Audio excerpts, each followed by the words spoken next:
Halo minasan, kali ini Diki akan menceritakan alur anime yang lagi hangat-hangatnya, yaitu Solo Leveling episode 1. Diki bahas yang dalam versi anime Jepangnya ya. Namun kalian harus menyempatkan diri nonton anime ini secara langsung ya, karena dijamin kalian pasti puas dan tentu saja memiliki pengalaman nonton tersendiri. Tapi jika kalian gak ada waktu, maka mampir ke sini adalah pilihan yang paling tepat. Karena Diki dengan senang hati akan menceritakan semua kisahnya untuk kalian semua. Sebelum lanjut ke inti cerita, buat kalian yang baru saja menemukan channel ini, ada baiknya untuk subscribe dulu. Jangan lupa juga untuk menyalakan notifikasinya, agar kami semakin semangat untuk menghadirkan konten-konten terbaik buat kalian. Oke, langsung saja. Persiapkan diri kalian and enjoy!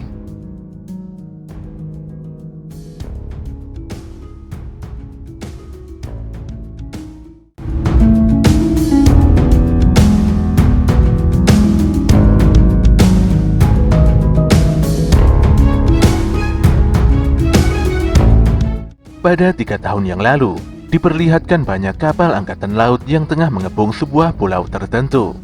Nampaknya terjadi pertarungan serius di dalam pulau tersebut yang bahkan angkatan laut tidak berani, atau lebih tepatnya mustahil membantu para pemburu atau hunter.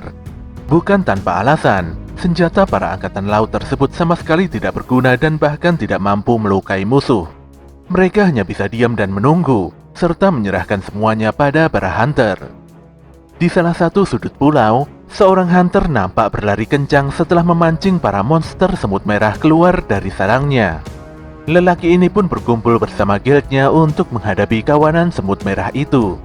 Dia berusaha dengan kuat menahan serangan monster sambil meminta rekan-rekannya untuk menyerang. Jika monster berhasil menembus tempat ini, maka garis depan pertarungan akan dihancurkan. Sayangnya mereka semua tidak mampu menahan ganasnya serangan semut merah. Mereka pun memekik kesakitan ketika para semut mulai menggigit dan mencabik-cabik tubuh mereka. Bagaimanapun juga ini adalah pertarungan yang tidak seimbang, karena faktanya mustahil bagi hunter kelas rendahan seperti mereka bisa memenangkan pertarungan ini. Ketika sudah tidak ada harapan, tanpa disangka muncul seorang hunter yang memukul mundur salah seorang monster. Hunter yang diketahui bernama Minori ini lantas melepaskan sihir pemulihan ke udara dan menyembuhkan semua orang dalam sekejap mata. Saat Minori sibuk menyembuhkan semua orang, dia pun kembali diserang oleh para semut merah. Untungnya saat itu Wook segera datang dan menyambar kawanan semut itu dengan petirnya. Demikian juga dengan Taiga, di mana lelaki besar ini ikut membantu dengan mengerahkan berbagai serangan jarak dekatnya. Disinilah diketahui bahwa 3 sekawan tersebut adalah hunter kelas S yang diterjunkan untuk membereskan para monster. Sesaat kemudian, para hunter nampak disatroni oleh monster semut putih yang berukuran jauh lebih besar dari semut merah. Tanpa banyak bicara, Taiga dan Wook langsung menyerang si semut putih. Taiga berusaha menahan capit si semut, sementara Wook menghunjamkan petirnya dari udara dan membuat semut tersebut sangat kesakitan. Kesempatan ini pun dimanfaatkan Taiga untuk menghancurkan kedua capit si semut. Walau dia terhempas mundur ke belakang, namun Taiga berhasil melumpuhkan monster semut putih dengan melemparkan capit yang merobek tubuh si monster. Namun mereka tidak bisa bersantai-santai karena kawanan semut putih mulai berdatangan. Tentu saja Taiga dan Wook langsung serius dan melepaskan kekuatan mereka yang sebenarnya. Di sisi lain, Presiden Mogami melepaskan sihir apinya pada sekawanan monster semut. Dia pun memerintahkan seluruh pasukannya untuk melakukan penyerangan pada monster tersebut. Beberapa belas tahun sebelumnya, tiba-tiba muncul sebuah lorong bernama Gate, di mana Gate ini adalah gerbang yang menghubungkan dunia ini dengan dimensi lain. Di dalam Gate terdapat banyak makhluk aneh yang disebut dengan monster. Para monster ini tidak bisa dikalahkan dengan senjata konvensional seperti pistol dan sejenisnya. Mereka hanya bisa dikalahkan oleh hunter, di mana hunter itu sendiri adalah orang-orang yang berhasil membangkitkan kekuatan khusus untuk bertarung melawan monster. Para hunter diberikan ranking sesuai dengan jumlah energi sihir di dalam tubuh mereka. Yang tertinggi dan terkuat adalah rank S, kemudian rank A, rank B, rank C, rank D, dan yang paling terlemah adalah rank E. Setelah membangkitkan kekuatan tersebut, mereka tidak akan bisa meningkatkan kemampuan yang dimilikinya walau sudah berusaha semaksimal mungkin. 3 tahun pun berlalu. Di pagi yang cerah itu, Terlihat para hunter tengah berkumpul di sebuah konstruksi proyek gedung pencakar langit. Saat itu Pak Hajime disapa oleh Pak Mura dengan begitu ramah. Hajime nampak kaget karena sebelumnya Mura menyatakan pensiun sebagai seorang hunter. Ternyata alasan Mura kembali karena istrinya saat ini tengah hamil anak kedua. Walaupun agak cemas, namun Mura tetap mengambil raid kali ini agar bisa menghasilkan lebih banyak uang demi keluarganya. Sesaat kemudian, datanglah seorang pemuda kurus yang bernama Sun Mizushino. Semua orang nampak menyapa Mizushino dengan ramah, tak terkecuali Pak Hajime. Pak Mura yang tidak tahu apa-apa lantas bertanya pada Hajime tentang siapakah Mizushino yang sebenarnya. Apakah Mizushino adalah hunter yang kuat hingga membuat semua orang menyapanya dengan ramah? Pak Hajime pun tersenyum sambil menjelaskan bahwa Mizushino adalah hunter terlemah nomor 1 di muka bumi. Kedatangan Mizushino mengindikasikan bahwa raid ini adalah raid peringkat rendah yang bisa diselesaikan dengan sangat mudah. Pak Hajime pun tidak mau menjelaskan lebih jauh lagi karena khawatir Mizushino bakal sakit hati. Padahal Mizushino sudah mendengar semua itu. Namun pemuda ini tidak membantah karena faktanya memang demikian. Mizushino pun disapa oleh seorang gadis yang bernama Mizuki. Mizuki terlihat sangat khawatir dengan kondisi Mizushino. Apalagi sebelumnya Mizushino terluka parah saat menjalankan raid di dungeon peringkat E. Sesaat kemudian, para hunter mulai berkumpul dan memilih Pak Mabuchi Isao sebagai pemimpinnya karena beliaulah yang terkuat. 13 hunter ini pun satu persatu mulai memasuki dungeon dengan penuh keyakinan. Di sisi lain, Pak Goto Kiyomi selaku ketua asosiasi hunter menyampaikan bahwa pemerintah tidak ingin dungeon break terjadi. Namun pemerintah dengan egois selalu meminta dikirimkan pasokan bahan penting dari dalam dungeon. Sebenarnya tidak ada yang salah dengan permintaan pemerintah, karena pada dasarnya para hunter bekerja dan menjual item yang didapatkan dari dungeon. Goto pun mengeluarkan sebuah batu sihir yang bisa didapatkan setelah mengalahkan monster. Batu sihir bisa dijual untuk menghasilkan uang. Selain itu, batu sihir juga bisa diolah kembali menjadi senjata atau pelindung yang lebih kuat untuk mengalahkan monster. Di dalam dungeon juga ada kristal mana, namun efektivitasnya lebih rendah daripada batu sihir. Pemerintah menginginkan sumber energi baru dan terbarukan yang lebih aman dari energi nuklir, serta lebih efisien dari energi air, angin ataupun panas bumi.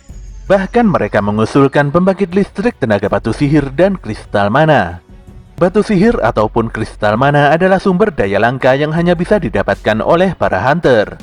Oleh karena itulah Pak Goto menegaskan bahwa seorang hunter memiliki tugas yang sangat besar. Di waktu yang sama, Mizushino berhasil mendapatkan sebuah batu kristal setelah mengalahkan seekor goblin. Namun dia diserang oleh goblin lainnya hingga belatinya retak. Saat Mizushino menyabetkan belatinya pada si goblin, tanpa diduga belatinya langsung patah dan dia menerima tusukan yang sangat serius. Pak Mura pun menebas si goblin dan membebaskan Mizushino. Dia lantas meminta Mizuki untuk menyembuhkan Mizushino, sementara dirinya akan membantu yang lainnya dalam menghalau monster. Tak selang beberapa lama, para hunter pun berhasil mengalahkan bos dungeon. Namun di sini Mizuki sangat mengkhawatirkan keselamatan Mizushino lebih dari apapun. Gadis ini pun menceramahi Mizushino, karena kalau Mizushino tetap nekat menjalankan pekerjaan ini, bukan tidak mungkin suatu hari nanti nyawanya akan melayang. Pak Mabuchi pun menanyakan pada semua orang tentang item drop yang bisa diambil di tempat ini. Sayangnya tempat ini hanya memiliki batu sihir dan kristal mana yang terbatas. Bahkan jumlahnya bisa dibilang sangat sedikit untuk sebuah pendapatan. Tanpa diduga salah seorang hunter menemukan sebuah gua, di mana gua itu sepertinya memiliki jalan bawah tanah yang begitu dalam. Faktanya, gua tersebut adalah dungeon 2 lapis yang menjadi buah bibir di kalangan para hunter. Tentu saja Hajime dan Mura senang, karena masih ada mangsa yang bisa meningkatkan pendapatan mereka. Namun Pak Mabuchi meminta semuanya tenang, karena jika terjadi hal yang tidak terduga seperti ini, ada sebuah aturan bahwa mereka harus menunggu perintah dari asosiasi hunter.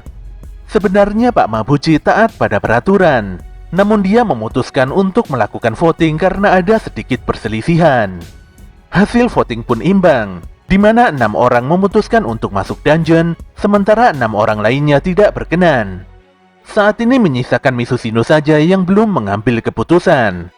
Ketika Pak Mabuchi menanyakan keputusan Mizushino, pemuda ini pun memahami bahwa dungeon peringkat D sangat berbahaya untuknya. Namun sejak ayahnya menghilang, kini hanya dirinya lah yang menjadi tulang punggung keluarga. Ibunya membutuhkan biaya pengobatan di rumah sakit, sementara adiknya akan mengikuti ujian masuk universitas. Mizushino pun memutuskan masuk karena dia sangat membutuhkan uang. Mereka semua lantas menjalankan hasil voting dengan terus berjalan menyusuri gua. Setelah 40 menit berlalu, mereka semua pun tiba di ruangan bos. Anehnya, ruangan bos kali ini memiliki pintu yang besar dan ini adalah fenomena yang sangat jarang terjadi. Walau nampak aneh, namun Pak Hajime tetap ingin memasuki ruangan tersebut dan dia tidak ingin pulang dengan tangan kosong. Ketika seluruh tim mulai memasuki ruangan, tanpa diduga api yang mengelilingi ruangan menyala dengan sendirinya. Di dalam ruangan tersebut terlihat banyak patung besar yang nampak lusuh. Namun ada satu patung yang sangat besar dan begitu berbeda dengan patung-patung lainnya. Sayangnya tidak ada satupun monster yang bisa diburu dalam ruangan ini. Pak Mabuchi pun membaca aksara kuno pada salah satu patung, di mana di dalamnya berisi tentang komandemen kuil Kartenon. Jika tidak mematuhi isi komandemen tersebut, maka mereka semua tidak akan bisa pulang hidup-hidup. Setelah aksara kuno dibaca, tanpa disangka pintu ruangan tertutup rapat. Jelas saja semua orang pun terkejut dan panik. Salah seorang member pun begitu kesal dan ingin segera pulang. Menurutnya, mereka semua tidak seharusnya berada di tempat ini. Ketika lelaki ini hendak menyentuh pintu ruangan, tiba-tiba saja patung penjaga bergerak dan melesatkan dadanya. Hal ini pun mengakibatkan si Hunter terpenggal dan tewas seketika. Kali ini semua orang benar-benar histeris dan sangat ketakutan. Sambil gemetaran hebat, Mizushino lantas melihat patung paling besar di belakangnya. Dan betapa kagetnya dia saat menyaksikan secara langsung kalau mata si patung tiba-tiba bergerak memandangnya. Entah sudah berapa kali Mizushino berdiri di antara hidup dan mati. Entah bagaimana caranya dia bisa terpisah dari rombongan dan tersesat di dalam raid. Dia dikalahkan oleh monster peringkat E dan harus dirawat di rumah sakit selama berminggu-minggu. Dia juga nyaris tewas kelaparan karena terjebak di dalam labirin. Mau serendah apapun peringkat dungeon, Mizushino selalu mempertaruhkan nyawanya. Berbeda dengan Hunter kebanyakan, Mizushino begitu kesulitan untuk membeli sebilah belati. Jika belatinya rusak, maka dia harus bertarung dengan tangan kosong. Mizushino selalu bertahan dari hinaan orang lain dan terus bekerja mempertaruhkan nyawa demi imbalan yang tidak seberapa. Namun hal ini justru membuatnya memiliki kemampuan bertahan hidup yang lebih tinggi dari yang lainnya. Ketika dia berteriak pada semua orang untuk segera menunduk, saat itu juga si patung besar melepaskan sinar panas dari kedua matanya. Mizushino pun sangat ketakutan setelah menyadari bahwa dirinya mungkin akan benar-benar terbunuh di tempat ini. Semua Hunter begitu tertekan dan ketakutan, apalagi saat ini dua member telah tewas dengan mengenaskan. Ada Hunter yang mengajak kabur, namun ada pula member yang tidak berani bergerak karena khawatir akan diserang lagi. Rasa bingung dan putus asa pun menyelimuti semua orang. Rasa-rasanya seperti sudah tidak ada jalan keluar lagi. Saat itulah Song Jiol berteriak dan menegaskan pada semua membernya agar tidak bergerak. Jiol pun menyadari kalau Song Jinwo tidak memperingatkan semua orang untuk menunduk, bisa dipastikan saat ini semua orang telah tewas. Padahal Jinwo hanya berteriak sesuai dengan insting bertahan hidupnya saja. Song Jinwo pun kaget saat melihat lengan kiri Song Jiol putus. Pemuda ini berusaha menghentikan pendarahan Song Jiol dengan memerbannya. Sebenarnya lebih bagus jika Song Jiol meminta bantuan Lee Jo-hee. Sayangnya Jo-hee adalah healer yang lemah hati. Lelaki tua ini pun menceritakan pada Song Jinwo bahwa sebelumnya dia pernah mengikuti rank Red B 2 atau 3 kali. Menurutnya, monster patung raksasa yang mengancam mereka mungkin adalah monster rank A atau bahkan rank S. Dia lantas mengingat kembali tentang isi dari komandemen kuil Kartenon, di mana yang pertama adalah menghormati sang dewa, kemudian yang kedua memuji dewa, dan yang ketiga adalah taat pada sang dewa. Mereka yang tidak mematuhi komandemen ini dijamin tidak akan bisa pulang dengan selamat. Menurut Song Jiol, monster di tempat ini terlalu kuat untuk dilawan. Walau tidak semudah membalik telapak tangan, Semua orang harus tetap tenang dan saling bekerja sama untuk mencari jalan keluar. Namun seorang hunter lebih memilih kabur karena dia tidak terima jika harus tewas di tempat ini. Dia sangat percaya diri bisa kabur dari tempat ini karena memiliki skill kecepatan yang lumayan tinggi. Walau sudah diperingatkan oleh yang lainnya, namun hunter ini tidak peduli dan tetap melesat menuju pintu keluar. Jelas saja si patung raksasa langsung menghancurkannya dalam sekejap mata. Si hunter ini pun langsung tewas seketika dan hanya menyisakan kedua kakinya saja. Semuanya pun kembali histeris karena benar-benar tidak tahu harus berbuat apa. Kejadian mengerikan ini menegaskan bahwa si patung bisa saja membunuh semua hunter kapanpun dia mau. Sung Jinwoo pun berpikir mengapa patung ini tidak langsung saja membantai semua orang. Dia pun mengingat tentang isi komandemen pertama yang mewajibkan semua orang agar hormat pada sang dewa. Dia lantas mengajak semua orang untuk tunduk di depan si patung karena nampaknya patung raksasa ini tidak akan menyerang orang yang posisi kepalanya lebih rendah. Walau banyak yang tidak yakin dengan ide Sung Jinwoo, namun mereka tidak ada pilihan dan terpaksa melakukannya. Tanpa diduga ekspresi wajah patung raksasa berubah jadi sangat menyeramkan. Melihat si patung tidak melakukan apapun, Park Gi-sol pun mencoba bangkit. Dan benar saja, patung tersebut tidak melakukan apapun setelah semua orang berdiri. Namun mereka kembali ketakutan dan bingung, karena si patung raksasa malah bangkit dan meninggalkan singgasananya. Song Cheol pun meminta pendapat Sung Jinwoo, namun Jinwoo masih tidak mengerti dengan apa yang terjadi. Menurut Jinwoo, mereka tidak boleh melanggar satupun isi komandemen. Kuncinya ada di komandemen kedua, yaitu memuji sang dewa. Saat itulah seorang pria maju dan merasa bisa menghentikan langkah patung raksasa dengan memujinya. Dia cukup yakin karena sebelumnya pernah melakukan penelitian khusus tentang folkloristik.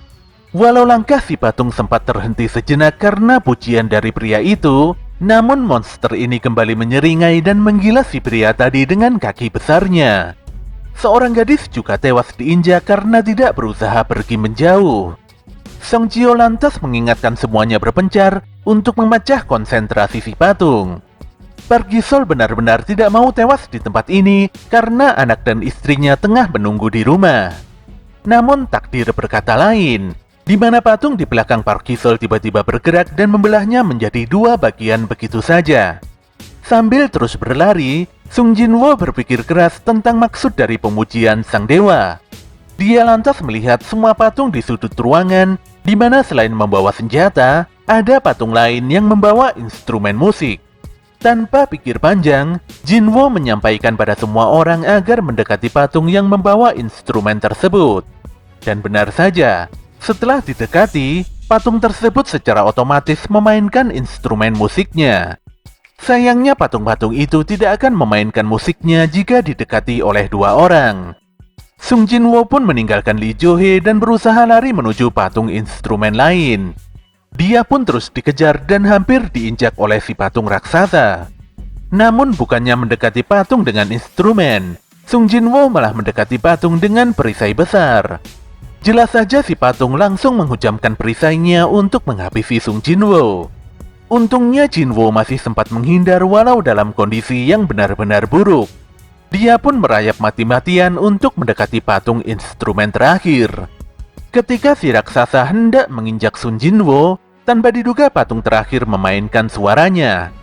Hal inilah yang membuat si patung raksasa berhenti dan kembali ke tempat duduknya.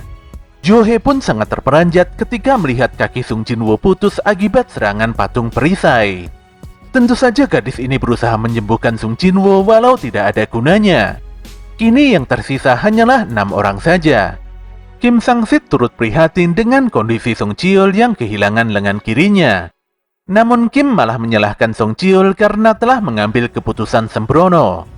Kim sendiri tidak mau disalahkan karena semua ini adalah keputusan bersama. Song Cheol pun tidak marah karena memang faktanya dialah pengambil keputusan final. Song Cheol merasa kalau dialah yang paling bertanggung jawab atas insiden ini. Sesaat kemudian, patung raksasa memunculkan sebuah altar di tengah ruangan, di mana menurut Sung Jinwoo altar itu adalah tempat untuk memberikan persembahan berupa harta ataupun nyawa.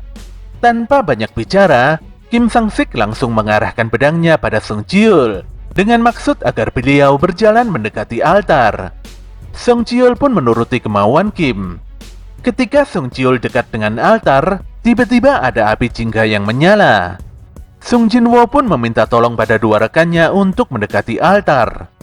Setelah mendekati altar, nyala api pun bertambah sesuai dengan jumlah orang yang berada di dalamnya. Sayangnya Sung Jinwo masih tidak memahami maksud teka-teki ini.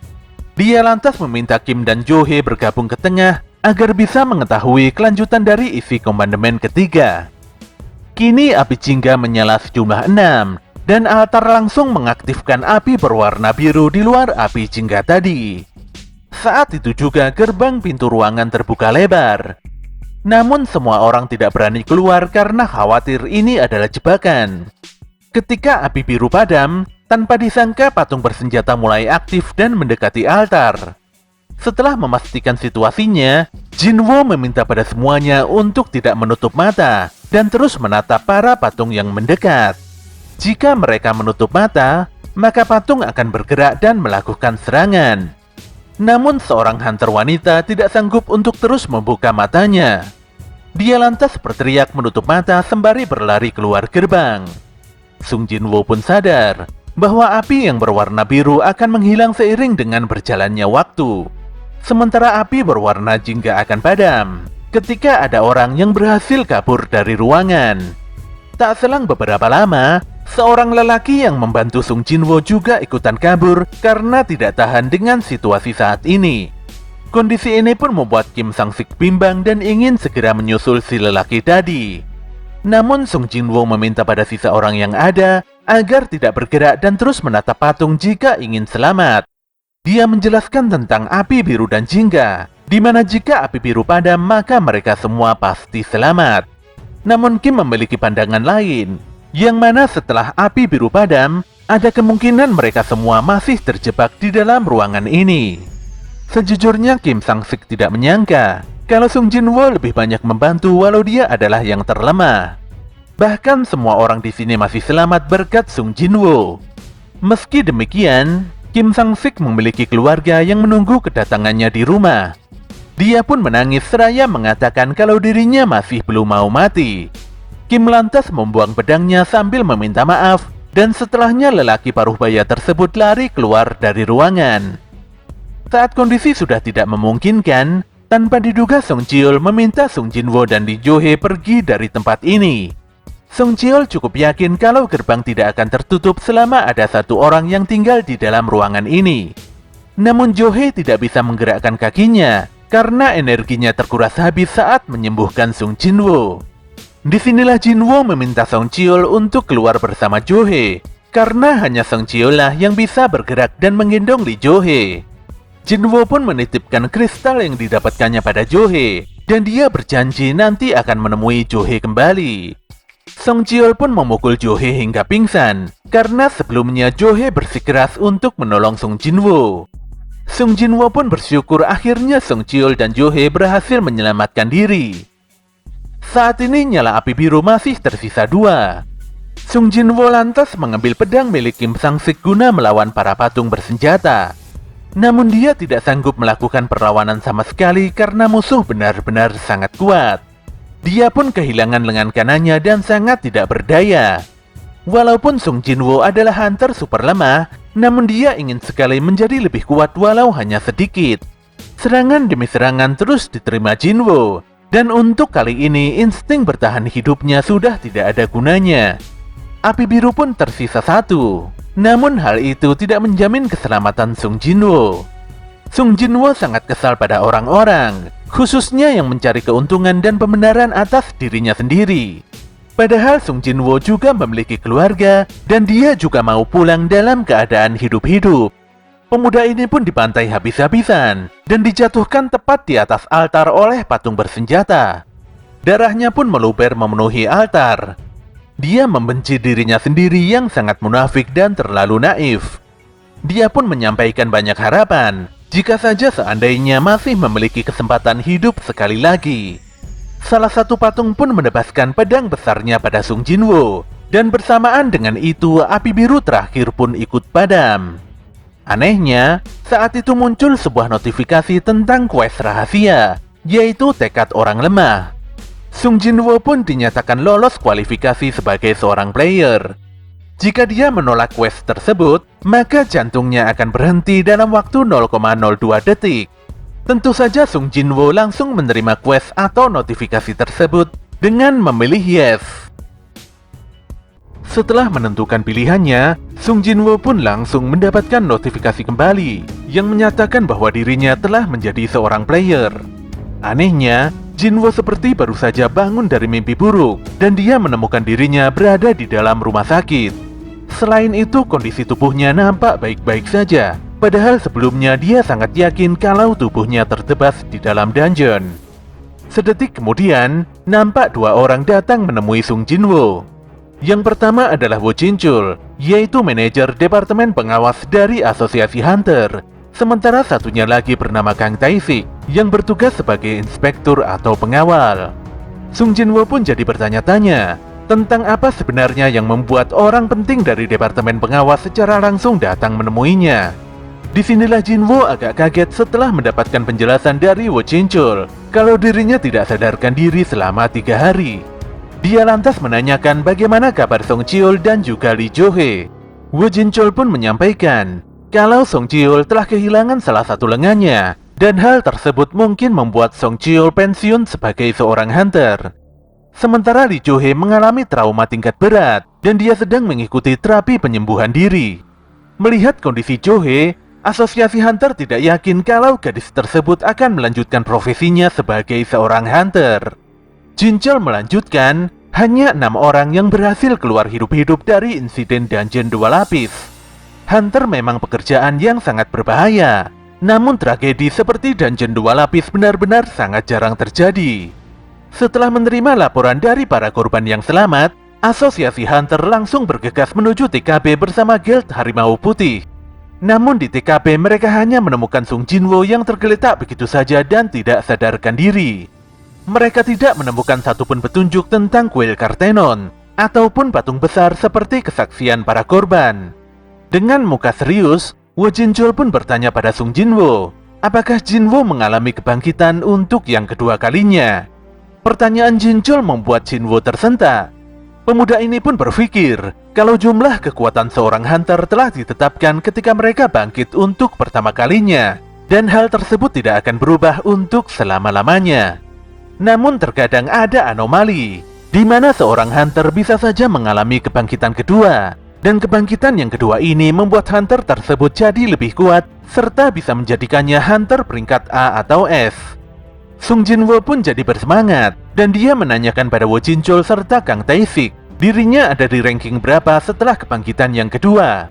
Namun alat pengukur energi sihir menerangkan, kalau Sung Jinwoo hanya mempunyai 10 poin, di mana seharusnya peringkat E itu memiliki lebih dari 70 poin.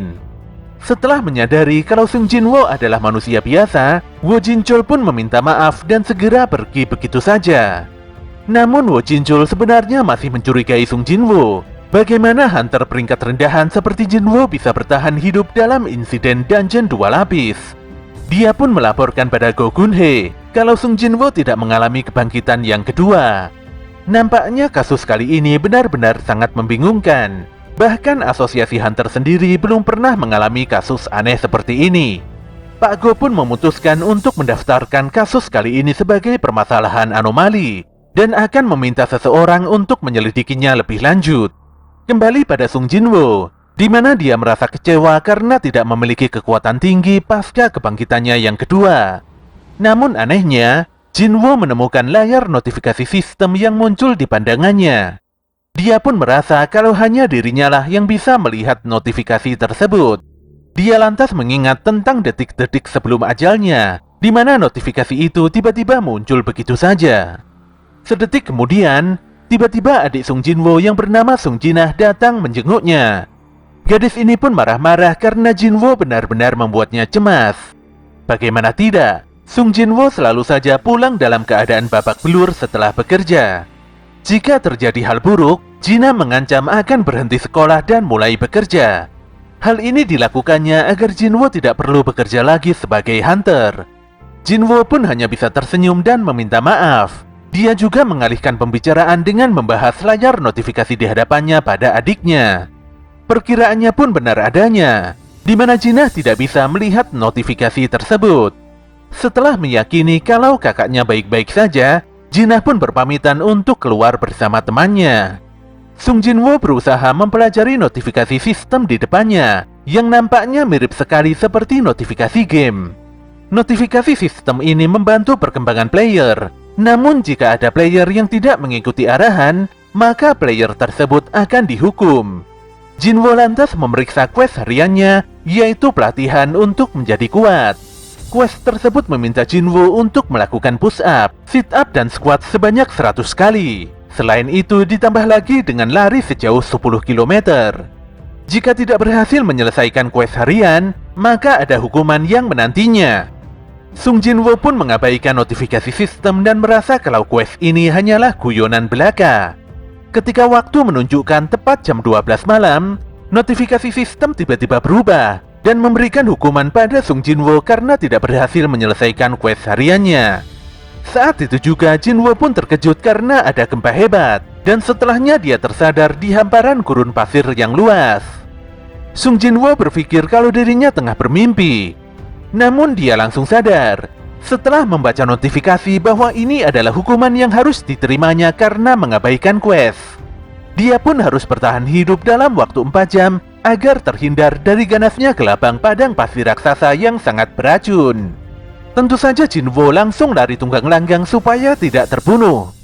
Waktu pun terasa berjalan begitu lambat, dan tidak ada hal yang bisa dilakukan Sung Jinwo selain lari dan terus berlari menyelamatkan nyawanya. Jinwo pun benar-benar sudah tidak kuat berlari lagi. Namun untungnya, saat itu hukuman bertahan hidupnya telah selesai, dan dia tiba-tiba kembali lagi ke dalam kamarnya di rumah sakit. Namun dia langsung pingsan seketika, tanpa sempat memeriksa hadiah dari quest yang menghukumnya tadi.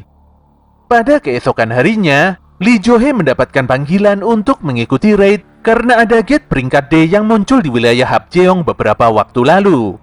Jo-hee pun agak berat karena insiden raid sebelumnya membuat gadis ini sangat trauma. Namun Jo-hee nampak begitu senang ketika mendapatkan kabar kalau Sung Jinwo telah siuman. Ketika Jo-hee mendatangi rumah sakit, dia agak kaget melihat Sung Jinwo berlari di lapangan belakang. Akhirnya gadis ini memutuskan pulang tanpa menemui sahabatnya itu.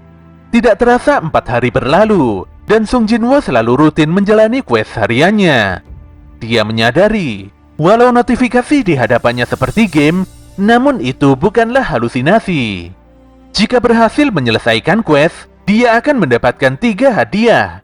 Yang pertama adalah pemulihan kondisi tubuh yang membuat rasa lelahnya hilang dalam sekejap. Yang kedua adalah 3 ability point yang bisa dibagi-bagi sesuai keinginannya. Kemudian yang terakhir, Sung Jinwo mendapatkan sebuah random box.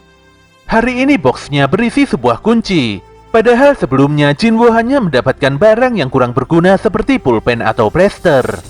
Ternyata kunci tersebut adalah item untuk membuka gate dungeon instan pada pintu keluar stasiun bawah tanah Hapjeong. Scene pun kembali 4 tahun sebelumnya, di mana Jinwo dan Jinah menemukan ibunya tidak bisa bangun lagi dari tidurnya. Dokter pun menyampaikan kalau sang ibu menderita narkolepsi atau tidur abadi. Konon penyakit ini menjangkiti 1 dari puluhan ribu orang dan muncul bersamaan dengan kemunculan gate. Sayangnya, pengobatan yang ada saat ini hanya bisa memperpanjang umur sang ibu saja. Sung Jinwo pun harus bekerja keras membanting tulang untuk membayar semua biaya pengobatan ibunya. Untuk meningkatkan pemasukan, Jinwo pun memutuskan jadi seorang hunter, walau sebenarnya dia tidak begitu yakin. Dia pun benar-benar menjadi seorang hunter setelah melalui serangkaian tes. Sayangnya dia mendapatkan perlakuan yang sangat buruk dari rekan sesama hunter. Sebagai hunter kelas E yang begitu lemah, yang bisa dilakukan Jinwo hanyalah meminta maaf saja. Namun kini Sung Jinwo selalu rutin menjalani latihan fisik untuk memenuhi quest hariannya. Setelah cukup yakin dengan kemampuannya, Sung Jinwo lantas mendatangi pintu keluar stasiun bawah tanah Hapjeong. Dia lantas mengeluarkan kunci di sakunya. Anehnya, Saat itu juga di hadapannya muncul sebuah lubang kunci, di mana setelah kunci dimasukkan, tiba-tiba saja muncul sebuah gate khusus untuk Sung Jinwoo sendiri.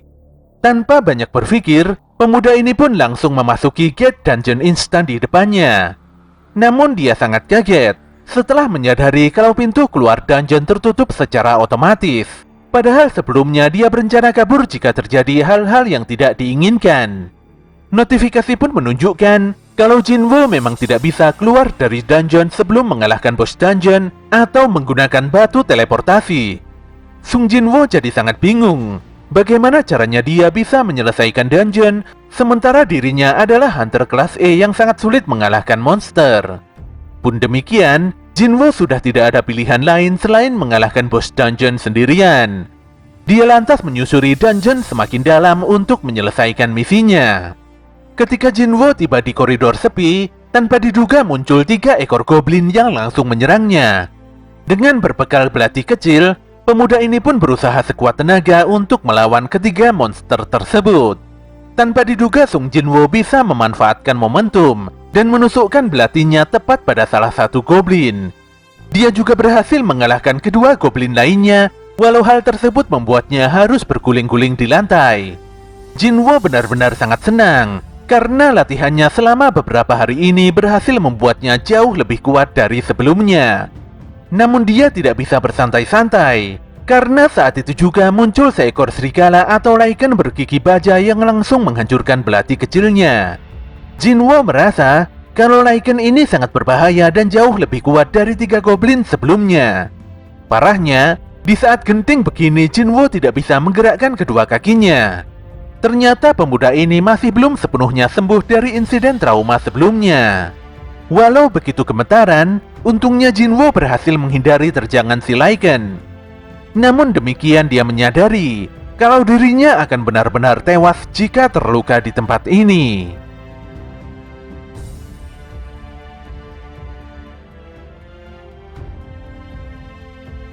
Ketika Lycan bergigi baja kembali menyerang, tanpa disangka Jinwoo bisa menghindar cepat dan mengendalikan tubuhnya dengan sangat baik. Jinwoo pun kaget sendiri saat merasakan tubuhnya jadi begitu ringan. Kali ini dia harus mengalahkan si Lycan jika ingin keluar hidup-hidup dari dungeon ini. Sambil mengumpulkan keberaniannya, Sung Jinwoo langsung meninju Lycan di hadapannya hingga menabrak tembok. Lagi-lagi dia begitu kaget dengan perubahan kekuatannya yang sangat luar biasa. Meningkatkan status kekuatan sepertinya benar-benar mempengaruhi level powernya. Namun rentetan tinjunya masih belum bisa mengalahkan Lycan. Sung Jinwoo terpaksa menghindari serangan Lycan. Namun kini dia bingung dengan apa yang harus dilakukannya. Bagaimanapun juga, rasanya sangat mustahil mengalahkan monster di dungeon ini sendirian. Pemuda ini pun memilih kabur sambil memikirkan strategi penyerangan. Namun si Lycan sangat cepat dan tidak memberikan kesempatan Jinwoo kabur. Seandainya dia memiliki satu senjata saja, mungkin pertarungan ini akan berjalan lancar. Saat itulah dia mengingat sesuatu. Dia lantas membuka inventorinya dan mengambil sebilah pedang panjang yang sebelumnya ditinggalkan oleh Kim Sang-sik. Ketika si Lycan hendak menerkamnya, detik itu juga Sung Jinwoo menyabetkan senjatanya hingga kepala si Lycan terbelah. Sebenarnya dia tidak tahu bagaimana pedang Kim bisa berada di inventorinya. Apalagi pedang ini adalah senjata yang lumayan mahal, di mana Jinwoo sendiri tidak sanggup untuk membelinya. Namun apa boleh buat, untuk bertahan hidup mau tidak mau dia harus menggunakan pedang itu. Ketika ada 2 Lycan yang datang menyerang, Jinwoo pun sangat tertekan karena pedangnya sulit dicabut dari lantai. Dan saat pedang berhasil dicabut, seekor Lycan langsung menahan pedang tersebut dengan gigi bajanya. Jinwoo pun langsung menendang dan memenggal kepala si Lycan dengan penuh amarah. Hal ini pun membuat Lycan satunya jadi ketakutan dan memilih kabur menjauhi Jinwoo. Ketika sedang beristirahat, Sung Jinwoo baru menyadari kalau dirinya telah naik ke level 2. Selain itu seluruh statusnya naik 1 poin. Padahal sebelumnya tidak ada perubahan sama sekali ketika dia melaksanakan quest harian. Lukanya pun langsung pulih ketika menyelesaikan pertarungan secara langsung. Untuk meningkatkan level, nampaknya jauh lebih efektif dengan pertarungan langsung. Jinwoo pun mengambil kesimpulan kalau dirinya yang sebelumnya lemah ternyata bisa menjadi lebih kuat jika berusaha. Dia lantas memeriksa Lycan yang berhasil dikalahkannya tadi untuk mencari batu sihir. Sayangnya batu sihir itu tidak ditemukan. Namun sebagai gantinya dia mendapatkan item taring Lycan yang bisa dijual di toko. Dia pun langsung menjual taring Lycan, karena dengan level saat ini dia masih belum bisa membeli apapun di toko. Saat tengah memikirkan cara untuk keluar dari dungeon, tiba-tiba Lycan tadi datang bersama sekawanan koloninya. Namun kali ini Sung Jinwoo tidak takut, apalagi sebelumnya dia pernah hampir mati dihajar para patung. Yang jelas, dia tidak berniat untuk mati konyol. Sung Jinwoo benar-benar bersemangat dan membantai koloni Lycan dengan begitu beringas. Dia terus menebas para Lycan, dan seiring dengan itu levelnya terus meningkat sedikit demi sedikit. Tidak butuh waktu lama, Jinwoo pun akhirnya berhasil mengalahkan kawanan Lycan tanpa ada kesulitan. Dia pun menerima notifikasi yang menerangkan bahwa dirinya adalah pembunuh serigala atau Wolf Assassin. Wolf Assassin memberikan peningkatan kemampuan 40% ketika usernya melawan monster tipe binatang. Sayangnya pedang Sung Jinwoo nampaknya mulai rusak. Semahal dan sebagus apapun sebuah senjata, jika sudah digunakan beberapa kali di dalam dungeon, pasti akan berakhir rusak seperti yang dipegang Jinwoo saat ini. Sebenarnya Sung Jinwoo bisa saja pulang karena dia telah mendapatkan batu teleportasi setelah mengalahkan kawanan Lycan. Namun kesempatan untuk menjadi lebih kuat seperti ini mungkin tidak pernah datang lagi. Walau Jinwoo merasa sedang dipermainkan oleh sesuatu yang tidak diketahuinya, namun dia tidak akan melewatkan kesempatan langka ini.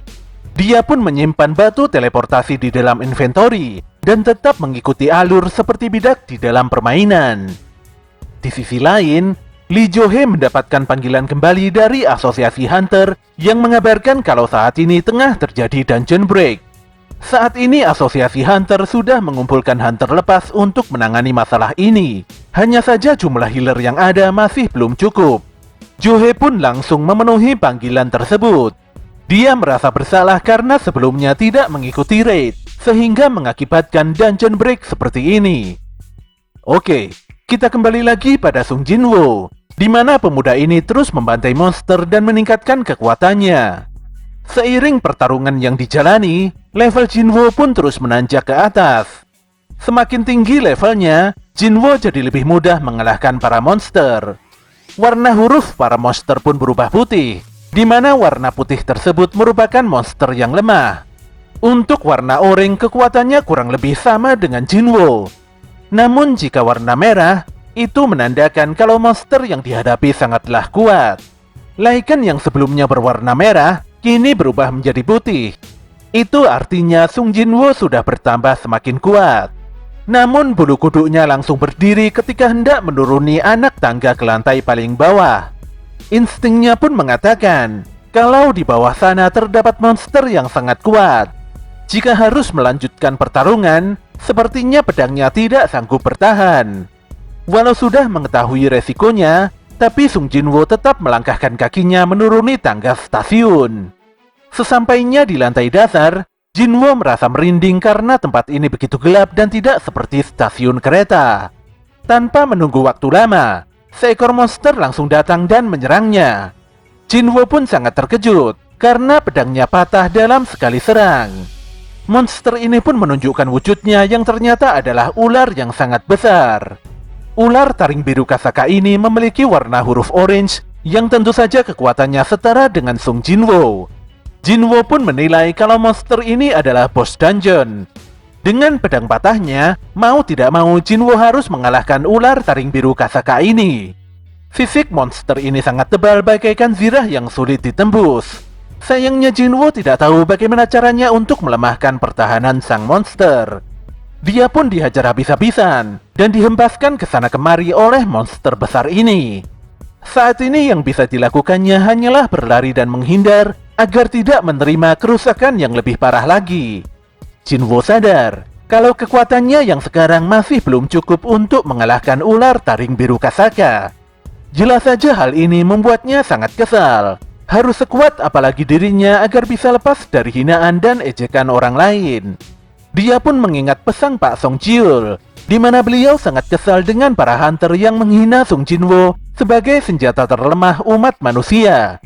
Song Cheol pun memberikan semangat pada Jinwoo untuk membersihkan namanya dan menjadi lebih kuat lagi.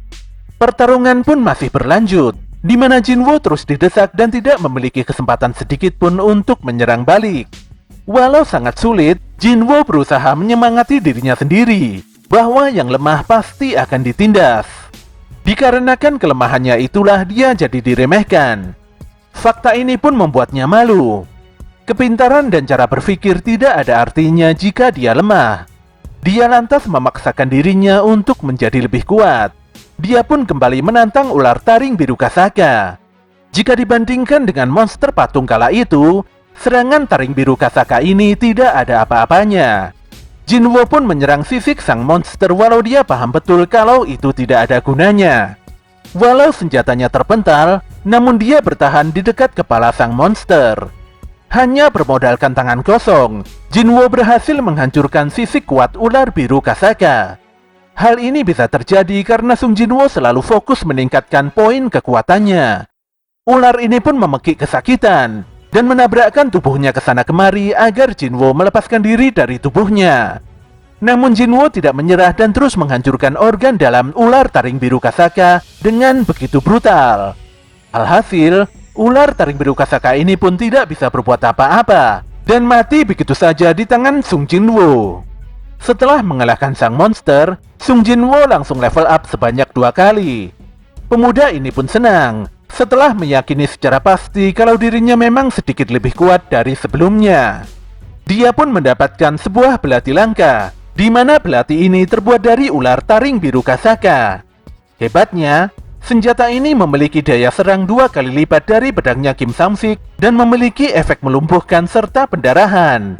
Jinwoo juga mendapatkan sebuah item kelenjar berbisa Kasaka. Namun dia langsung menyimpan item tersebut setelah mempelajari kalau item itu cukup berbahaya jika digunakan. Saat itu muncul sebuah notifikasi kalau bos telah dikalahkan. Dungeon pun secara perlahan menghilang dan membuat Sung Jinwoo kembali lagi ke dunianya. Setelah keluar dari stasiun, Jinwoo merasa aneh karena suasananya begitu sepi dan tidak ada orang sama sekali. Tanpa diduga ada seorang tentara yang mendatanginya. Tentara ini pun langsung marah-marah karena Sung Jinwoo tidak mengindahkan peringatan yang sudah disiarkan. Namun setelah si tentara sadar kalau Jinwoo adalah seorang hunter, dia pun langsung meminta maaf dan segera mengantarkan Jinwoo ke TKP. Ternyata di dekat sini telah terjadi insiden dungeon break. Pak tentara pun mengatakan kalau semua monster telah dihabisi dan hanya menyisakan satu bosnya saja. Dengan peningkatan status indranya, Jinwoo pun bisa merasakan kalau di balik gedung besar di hadapannya terdapat bos dungeon. Dan benar saja, bos dungeon yang merupakan golem ini terlihat mengamuk. Namun situasi berbahaya ini tidak membuat warga sipil takut, dan mereka malah mengambil dokumentasi seenaknya sendiri. Para hunter pun sangat sibuk untuk menahan si golem. Formasi pun jadi kacau balau, bukan karena para hunter tidak kompak, namun karena si monster memang sangat kuat. Jinwoo yang melihat dari belakang menyadari, ternyata ini adalah sekumpulan hunter kelas E. Ada satu hunter kelas D, namun dia hanyalah seorang tanker. Jelas saja hunter tersebut tidak bisa menghabisi musuh, dan hal ini membuat pertarungan berlangsung lama. Jinwoo pun begitu kaget melihat Lee Jo-hee berada di barisan para hunter. Sayangnya Jo-hee tidak bisa mengeluarkan sihir pemulihannya, karena dia masih teringat akan trauma buruk insiden sebelumnya. Sung Jinwoo lantas mundur dan menyiapkan kuda-kuda penyerangan.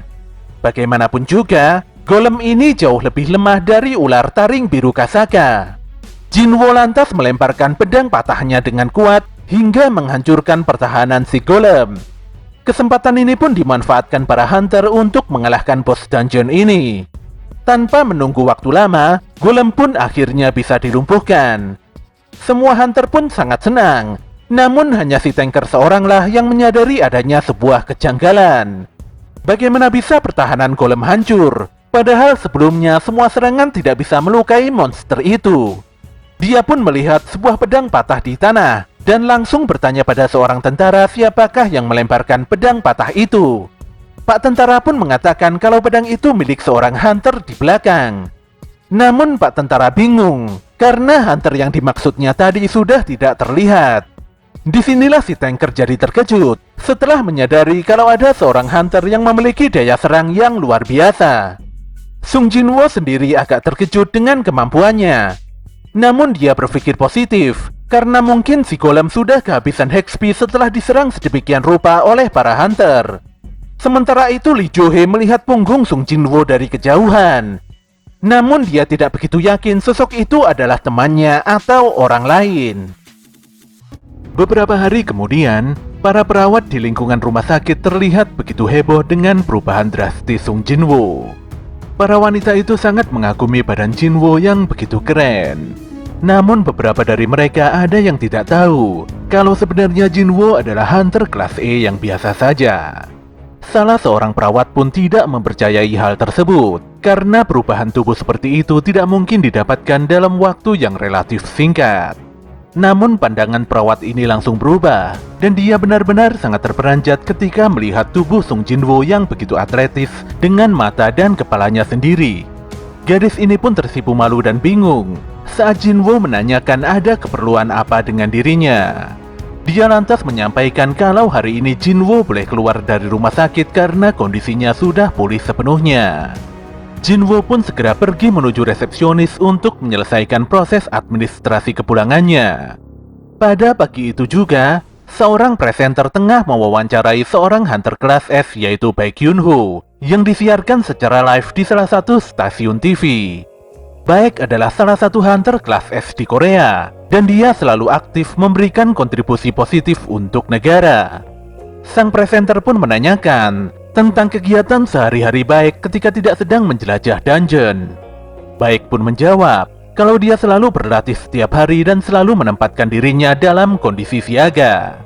Bahkan sejak Baek masih bekerja sebagai seorang petugas pemadam kebakaran, dia selalu berlatih setiap hari untuk meningkatkan intuisinya. Sementara itu Sung Jinah yang melihat siaran itu langsung mematikan TV karena dia harus bergegas pergi ke sekolah. Saat menemui Jinwoo, dia merasa aneh karena perawakan kakaknya itu nampak berbeda dari sebelumnya. Namun gadis ini hanya tersenyum dan tidak terlalu memikirkan hal tersebut. Setelah Jinah keluar rumah, Jinwoo lantas memeriksa quest hariannya, di mana dia hanya kurang lari sejauh 10 km saja untuk menuntaskan questnya tersebut. Statusnya pun saat ini sudah memasuki level 18, dan dia masih memiliki beberapa ability point yang belum digunakan. Kali ini Sung Jinwoo tidak hanya meningkatkan kekuatannya, namun dia juga meningkatkan kelincahan serta indranya. Sesaat kemudian dia mendapatkan panggilan dari pengelola apartemen. Jinwoo pun meminta maaf karena pada bulan ini masih belum bisa membayar biaya sewa apartemen. Untungnya pengelola apartemen masih bisa mengerti, namun dia meminta pada Sung Jinwoo untuk menunaikan pembayaran secepatnya. Saat ini yang ada di dalam pikiran Jinwoo hanyalah mengumpulkan uang untuk membayar sewa apartemen. Dia pun memeriksa ponselnya untuk melihat pekerjaan hunter. Sayangnya semua iklan hanya menampilkan pekerjaan untuk hunter peringkat D ke atas. Tidak bisa dipungkiri, Jinwoo harus memasuki gate tingkat tinggi untuk menghasilkan banyak uang. Namun Jinwoo langsung mengurungkan niatnya, karena dia sadar nantinya akan repot sendiri jika menjadi orang terkenal dan kuat. Dia benar-benar tidak suka jika ada awak media yang berisik dan terus mengincarnya.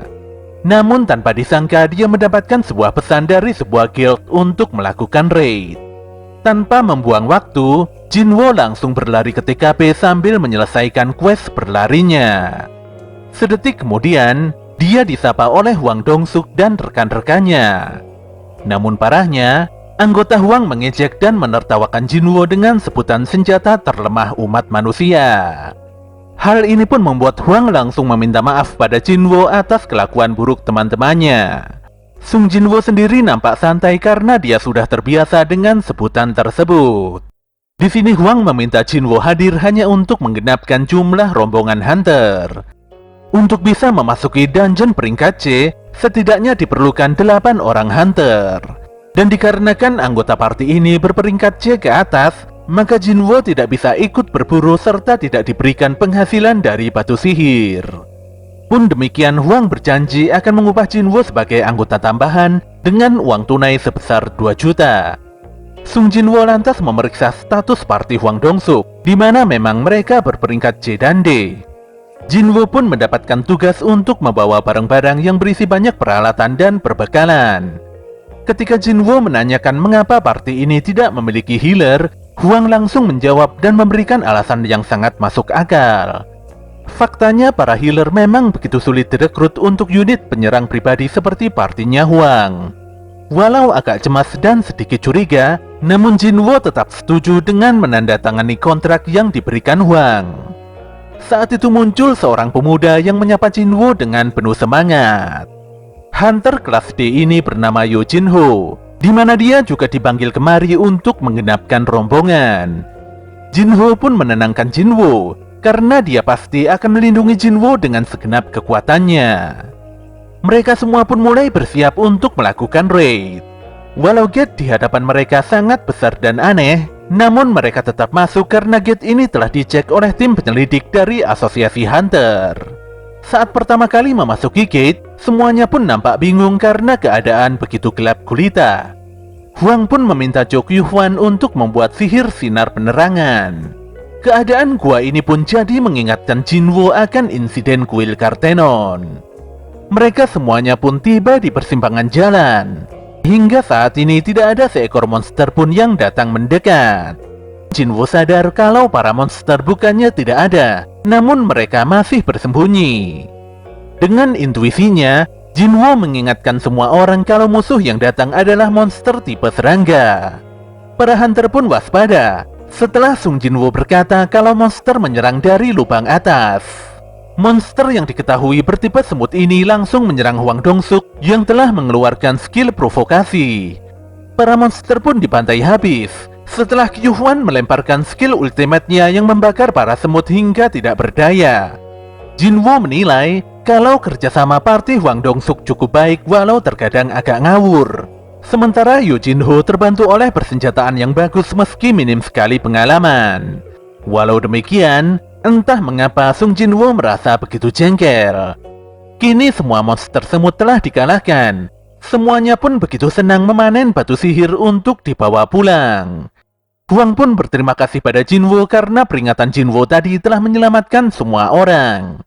Jinwo pun bersikap santai karena dia hanya bergerak berdasarkan intuisinya saja. Sedetik kemudian, Yuhuan menyampaikan pada Huang kalau ada monster semut yang terluka akibat gigitan monster lainnya. Nampaknya di dungeon ini telah terjadi perebutan wilayah kekuasaan di antara para monster. Hal ini mengindikasikan kalau di tempat ini ada monster yang jauh lebih kuat dari yang lainnya. Para hunter ini pun melanjutkan penyisiran dungeon yang ternyata jauh lebih luas dari yang diperkirakan. Dari pembicaraan Jinwo dan Jinho, diketahui kalau luas dungeon tidak ada pengaruhnya dengan peringkat. Yang bisa mempengaruhi peringkat suatu dungeon hanyalah gelombang energi sihirnya. Walau hanya bertugas membawakan peralatan saja, namun Jinwo mulai curiga karena tugas ini terlalu enteng, apalagi bayaran setelahnya sangatlah besar. Mereka pun kembali menemukan sekawanan monster semut yang terluka, walau sudah berjalan sangat jauh ke dalam dungeon. Hal ini jelas aneh, apalagi tidak ada sosok monster lain yang bisa ditemukan. Disinilah mereka menemukan sebuah lorong yang dipenuhi dengan jaring laba-laba. Mereka pun melangkah lebih dalam lagi sambil membabat beberapa jaring yang menghalangi jalan. Para hunter pun dibuat sangat kaget karena mereka menemukan kristal mana dalam jumlah yang sangat banyak sekali. Meski harganya lebih murah dari batu sihir, tapi jika jumlahnya sebanyak ini maka harganya bisa mencapai 1 miliar. Huang pun benar-benar sangat bersemangat. Dia ingin memamerkan hasil buruannya kali ini pada adiknya. Selain itu dia juga ingin menggunakan kristal mana ini sebagai aset untuk memperbesar unitnya. Jinho pun meminta kontrak yang ditandatangani oleh Sung Jinwo sebelumnya. Pemuda yang sangat paham hukum ini lantas bertanya pada Huang Dongsuk untuk mengkaji ulang kontrak yang ditandatangani Sung Jinwo. Di dalam kontrak, Jinwo memang tidak berhak mendapatkan batu sihir. Namun kristal mana berbeda dengan batu sihir. Jadi Jinho meminta pada Huang agar kristal mana ini juga diberikan pada Sung Jinwo. Huang pun tersenyum dan memastikan kalau kristal mana akan dibagi secara adil. Namun sebelum itu, mereka harus waspada pada bos dungeon ini, yaitu seekor laba-laba raksasa. Jika bos dungeon dikalahkan, maka gate akan otomatis tertutup. Oleh karena itulah Huang menegaskan, mereka semua harus menambang dan membawa kristal mana sebanyak mungkin sebelum membunuh si laba-laba. Untungnya saat ini si laba-laba tengah tertidur. Jadi ini adalah kesempatan yang bagus untuk menambang semua kristal mana. Huang pun bertanya pada Li Chuljin mengenai perlengkapan untuk menambang. Namun Chuljin meminta maaf karena dia tidak membawa dan meninggalkan perlengkapannya itu di dalam mobil. Huang pun meminta agar Jinwo dan Jinho berjaga di tempat ini, sementara dia dan yang lainnya akan mengambil perlengkapan penambangan dulu. Jelas saja Jinho sangat khawatir. Namun Huang memastikan kalau si laba-laba masih tidur nyenyak karena kekenyangan setelah banyak makan monster semut. Asalkan tidak diganggu, pasti tidak akan terjadi masalah apapun. Walau Jinho baru pertama kali mengikuti raid dan Jinwo yang baru pertama kali memasuki dungeon peringkat C, itu semua tidak jadi masalah. Dengan senyuman lebar, Huang meminta pada kedua pemuda tersebut untuk mempercayainya. Sung Jinwo pun mulai berpikir mengapa party Huang Dongsuk hanya berisikan 6 hunter saja. Padahal dalam peraturannya, dibutuhkan 8 hunter untuk memasuki dungeon peringkat C. Selalu memaksakan raid tanpa seorang healer, membuat Jinwo begitu yakin kalau Huang dan partinya adalah unit yang sangat berpengalaman. Namun dia bingung kemana perginya 2 hunter yang biasa dimintai tolong untuk menggenapkan jumlah rombongan. Tanpa diduga, Huang Dongsuk memerintahkan Zhou Qiuhuan untuk meledakkan lorong ruangan bos dungeon. Tentu saja Qiuhuan langsung melaksanakan perintah Huang dan menutup satu-satunya jalan keluar dari ruangan bos dungeon. Jinho pun sangat terkejut karena dikhianati seperti ini saat melaksanakan raid perdananya. Sementara Jinwo sudah menduga kalau semuanya akan berakhir seperti ini. Dia pun kembali mengingat tentang nasihat Pak Song Chiul, di mana ada saja hunter yang tidak memiliki perasaan. Bekerja sebagai hunter pasti memiliki resiko yang sangat tinggi. Kecelakaan kerja pun bisa terjadi kapan saja. Sayangnya, meski terjadi kecelakaan namun tidak akan diumumkan di publik. Hal inilah yang menyebabkan tindak kriminal tidak bisa diungkapkan. Di dalam dungeon tidak ada CCTV. Jadi selama membunuh semua saksi, maka tidak akan ada barang bukti.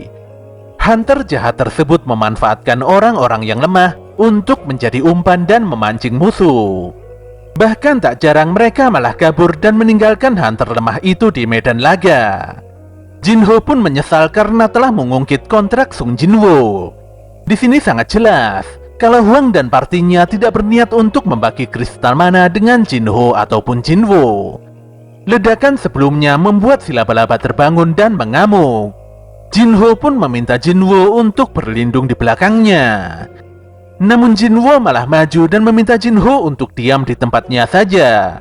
Jelas saja Jinho sangat bingung sekali. Apalagi Jinwo yang merupakan hunter kelas E ini mengatakan kalau dialah yang akan membereskan si laba-laba. Jinwo pun mulai mengeluarkan belati taring racun kasakannya untuk membantai bos dungeon yang berada di hadapannya.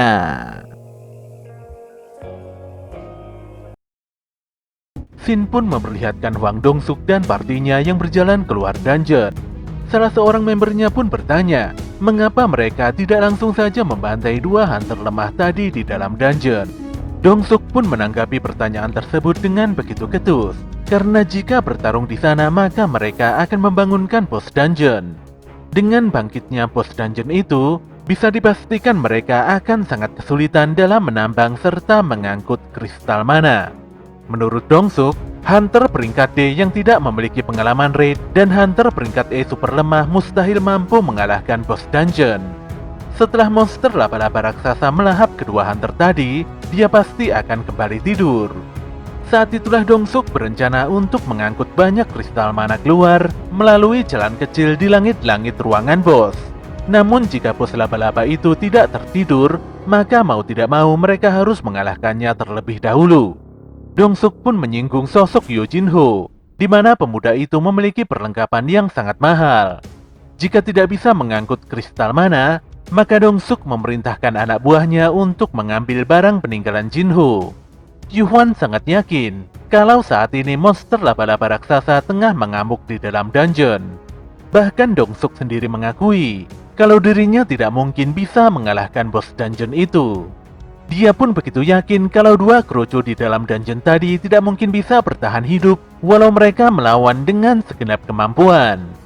Di dalam dungeon, Jinho memberikan saran pada Jinwo untuk segera kabur dan mencari jalan keluar saja. Bagaimanapun juga, untuk mengalahkan bos dungeon peringkat C, setidaknya diperlukan kekuatan hunter peringkat C ke atas. Sung Jinwo pun membenarkan pendapat Jinho.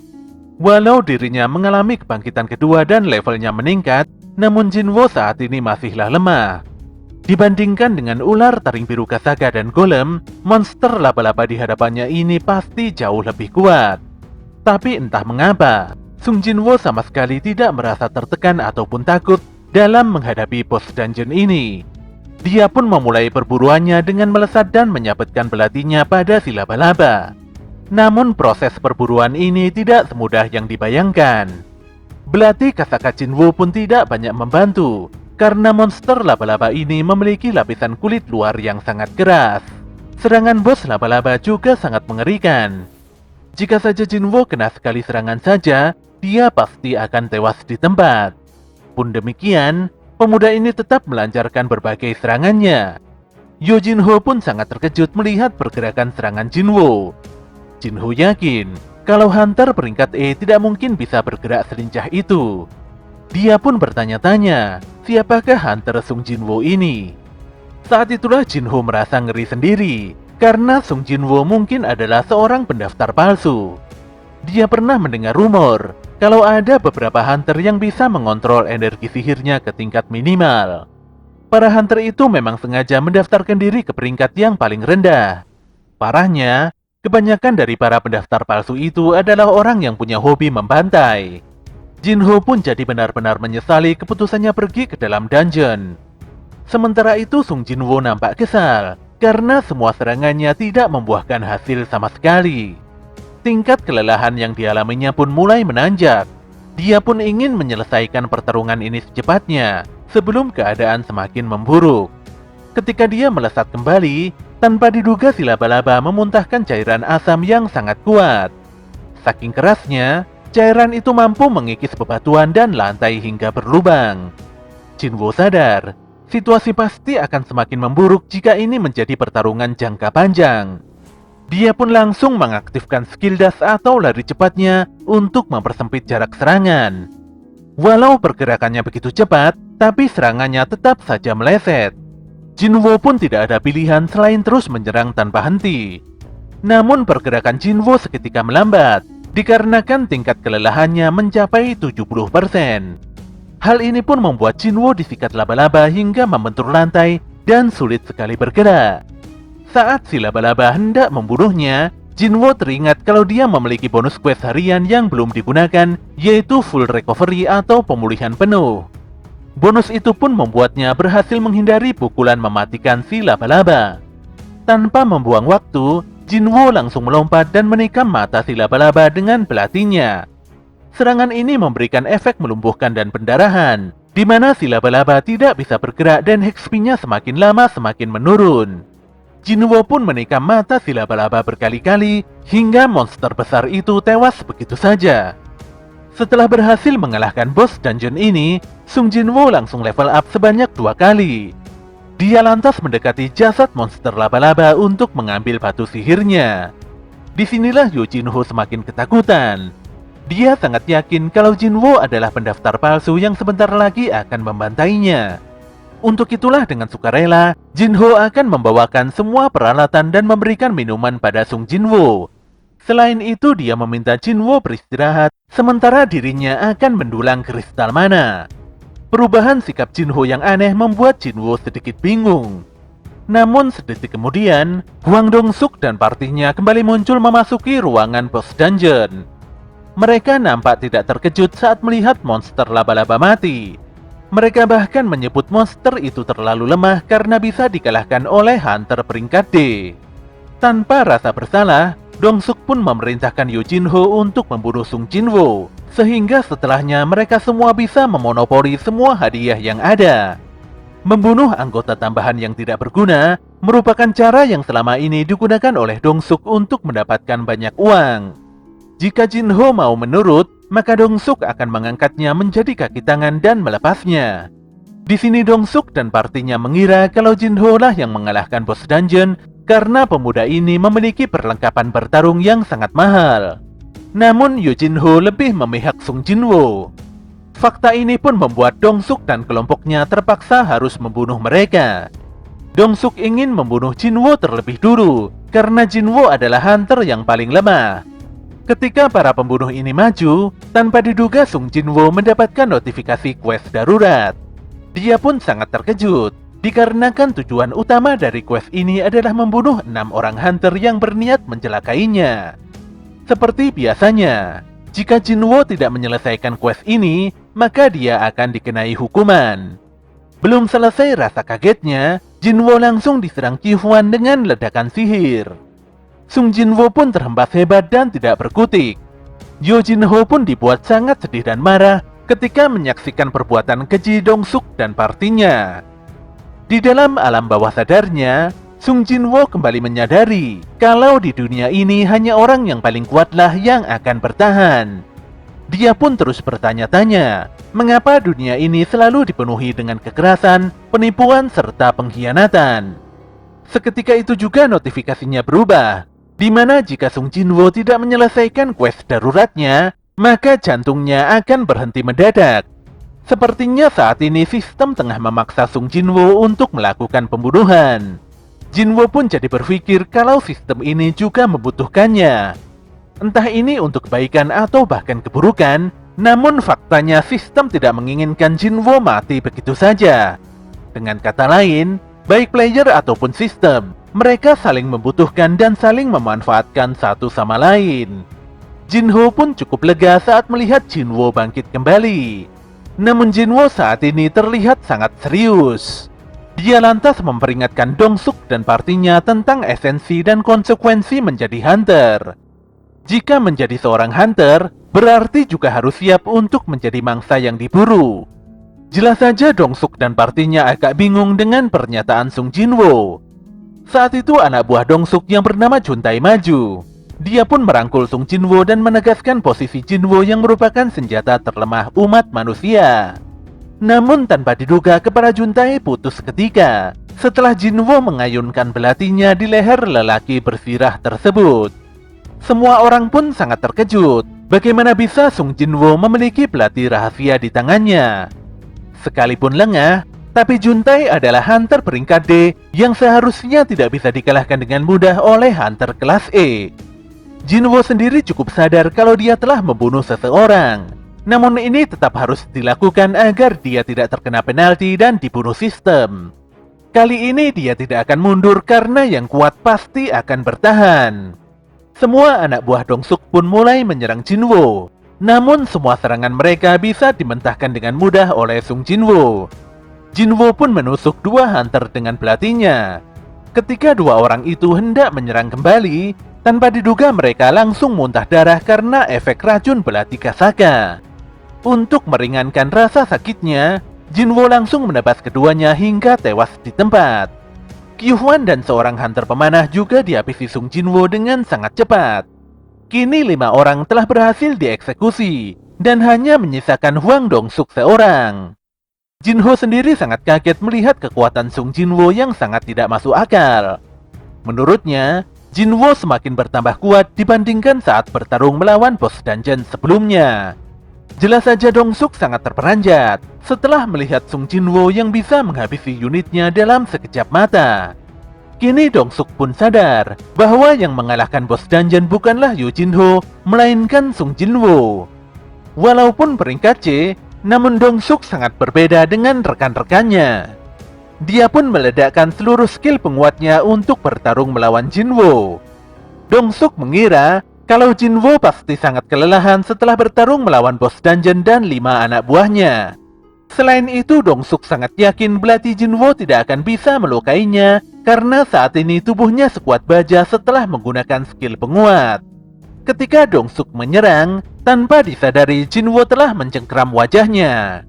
Jinwo lantas membanting wajah Dongsuk ke tanah dengan sangat kuat.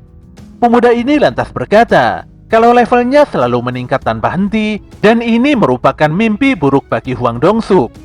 Parahnya, Dongsuk sendiri baru sadar kalau dia telah dilemparkan ke tanah. Dengan sangat ketakutan, Dongsuk meminta Jinwo untuk tidak membunuhnya.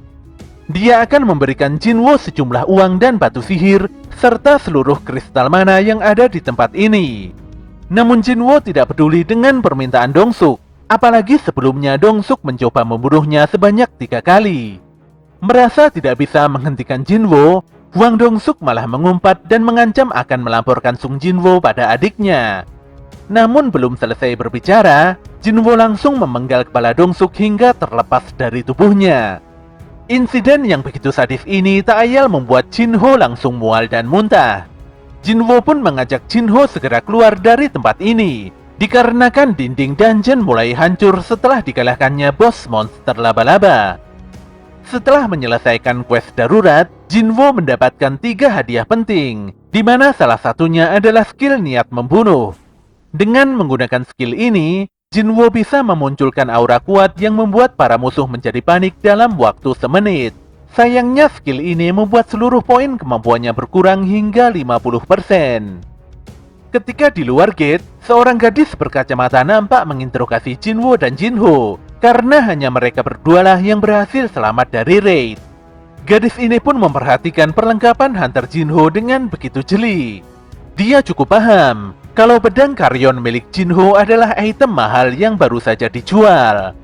Gadis ini pun tiba-tiba menyudahi penyelidikannya, karena dia beranggapan kalau raid ini bisa diselesaikan Yu Jinho dengan perlengkapan super mahalnya. Menurutnya, tugas Jinwo di sini hanyalah bersembunyi sambil membantu Jinho. Jelas saja pemikiran itu membuat Jinho tertawa kecut. Pun demikian, Yo Jinho sangat berterima kasih pada Sung Jinwo atas segala bantuannya di dalam dungeon. Pada kantor pusat Asosiasi Hunter, seorang pegawai mendatangi Wo Jinchul untuk melaporkan kasus raid dungeon peringkat C yang telah menewaskan 6 orang hunter. 2 orang hunter yang berhasil selamat dari insiden itu adalah hunter peringkat D dan E. Awalnya Jinchul tidak ambil pusing karena mungkin kedua hunter tersebut kabur, dan kasus semacam itu sudah sering terjadi. Tapi anehnya, alih-alih kabur, kedua hunter tersebut malah keluar setelah mengalahkan bos dungeon. Si pegawai pun melanjutkan bahwa hal ini tidaklah aneh, karena hunter Yo Jinho mengenakan perlengkapan yang sangat mahal. Namun yang jadi aneh karena hunter satunya adalah Sung Jinwo, di mana hunter ini adalah korban selamat dari dungeon 2 lapis. Wo Jinchul pun langsung sadar kalau Sung Jinwo adalah hunter peringkat E yang tempo hari pernah didatanginya. Berdasarkan informasi di lapangan, salah satu di antara 6 korban ini adalah Hwang Dongsuk, di mana dia adalah kakak dari hunter Hwang Dongso yang sangat terkenal. Fakta ini pun membuat Wo Jinchul mengakui kalau kasus ini memang agak janggal. Di sisi lain, Jinwo nampak pulang sambil membawa oleh-oleh makanan untuk adiknya. Jinah pun merasa aneh, karena belakangan ini Jinwo selalu mendapatkan banyak hadiah dari raid dan juga tidak terluka. Gadis ini pun berpikir, mungkin kakaknya memiliki teman hunter yang sangat kuat sehingga semua musuh jadi mudah dikalahkan.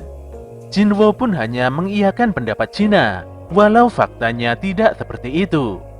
Sebenarnya Jinwo agak kepikiran dengan kebrutalannya kemarin.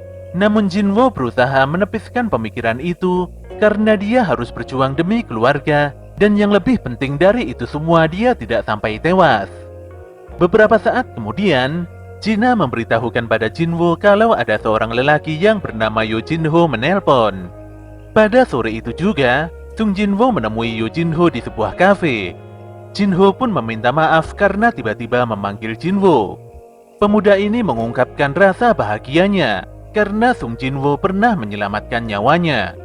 Jinwo sendiri tidak masalah dengan hal itu, apalagi Jinho sudah membagikan batu sihir secara adil dan tutup mulut atas kejadian buruk sebelumnya. Saat Jinwoo menanyakan ada keperluan apa hingga memanggilnya, Jinho lantas menyampaikan kalau dirinya ingin membentuk unit penyerang. Tapi Jinwoo langsung menolaknya sebelum Jinho selesai berbicara. Disinilah Jinho mengungkapkan kalau dia memerlukan bantuan Jinwoo untuk menjalankan quest 19 kali saja. Jinwoo pun sadar kalau Jinho berniat menjadi seorang guild master. Untuk menjadi guild master, Jinho harus menyelesaikan raid setidaknya lebih dari 20 kali. Jinho sangat optimis bisa menyelesaikan ujian tulis dengan mudah. Apalagi dia selalu belajar demi menjadi pewaris perusahaan orang tuanya, yaitu perusahaan konstruksi Yojin. Sebenarnya ayah Jinho ingin membangun sebuah guild. Pada dasarnya dungeon memang sangat berbahaya, tapi tidak bisa dipungkiri kalau di sana banyak sekali harta karun. Batu sihir dan kristal mana hanyalah sebagian kecilnya saja. Bahkan bangkai monster peringkat tertentu sering dimanfaatkan menjadi bahan berbagai hal. Intinya, Jinho ingin membangun jaringan hunter sendiri dan menyelesaikan dungeon untuk meraup keuntungan. Ayah Jinho menginginkan hunter peringkat S menjadi guildmaster dan kakaknya menjadi wakil. Dengan demikian, guildnya bisa berjalan layaknya sebuah perusahaan. Namun mendapatkan hunter peringkat S tidaklah mudah, karena di negara ini hanya ada 7 orang saja. Terlebih lagi Min Byung-ju yang merupakan satu-satunya hunter peringkat S dan tidak tergabung ke dalam guild manapun sudah menyatakan pensiun. Untuk itulah Jinho mengajak Jinwoo untuk menyelesaikan raid sambil menyembunyikan kemampuan. Dia sangat yakin kalau Sung Jinwoo memiliki kekuatan di atas rata-rata. Jinho pun mengeluarkan sebuah dokumen bangunan, yang rencananya bangunan tersebut akan dijadikan kantor guildnya. Setidaknya untuk saat ini harga bangunan tersebut kurang lebih 30 triliun. Jinho melanjutkan, nilai itu adalah imbalan untuk Jinwoo jika Jinwoo mau bergabung ke dalam raid. Dengan nilai fantastis itu, normalnya Jinwoo langsung setuju. Tapi beda ceritanya jika hanya dirinya saja yang level up.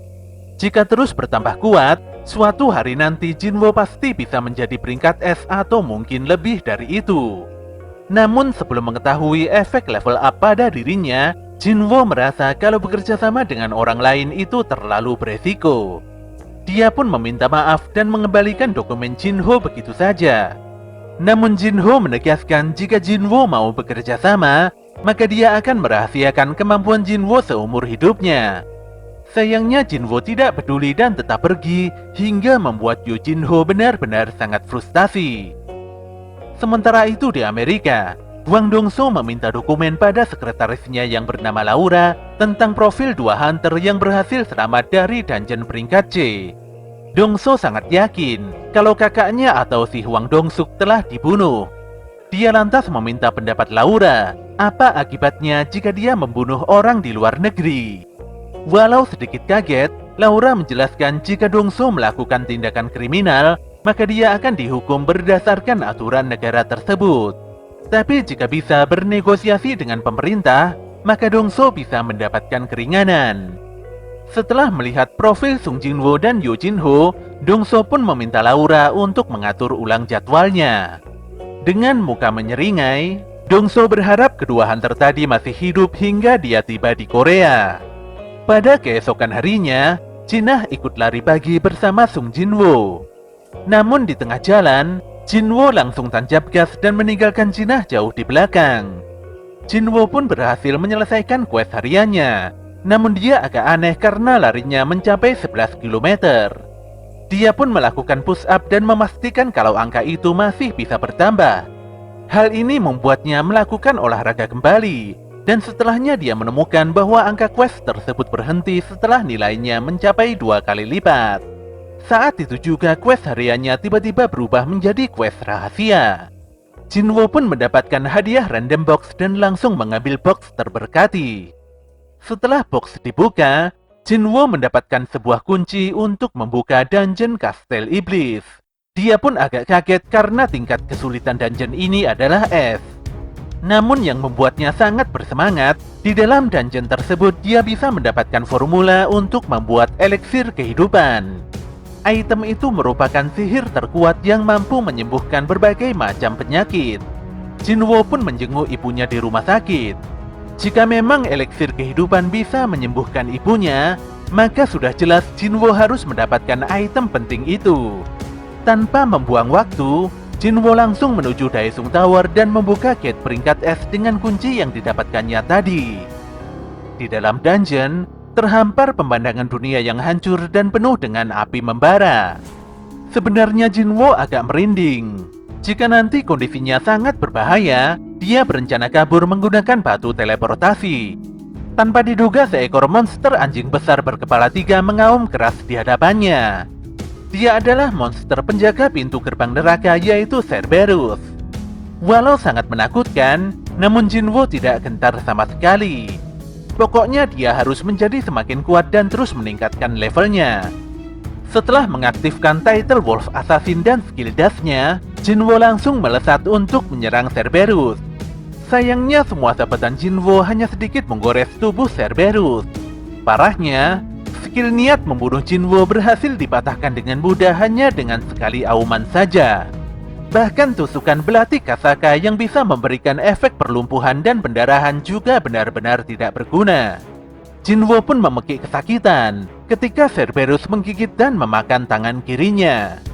HP-nya menurun drastis dan sistem selalu mengingatkannya tentang kondisi yang sangat berbahaya ini. Selain itu, sistem juga memberitahukan kalau si Cerberus sedang menggunakan skill mengamuk di mana seluruh statusnya meningkat hingga 2 kali lipat.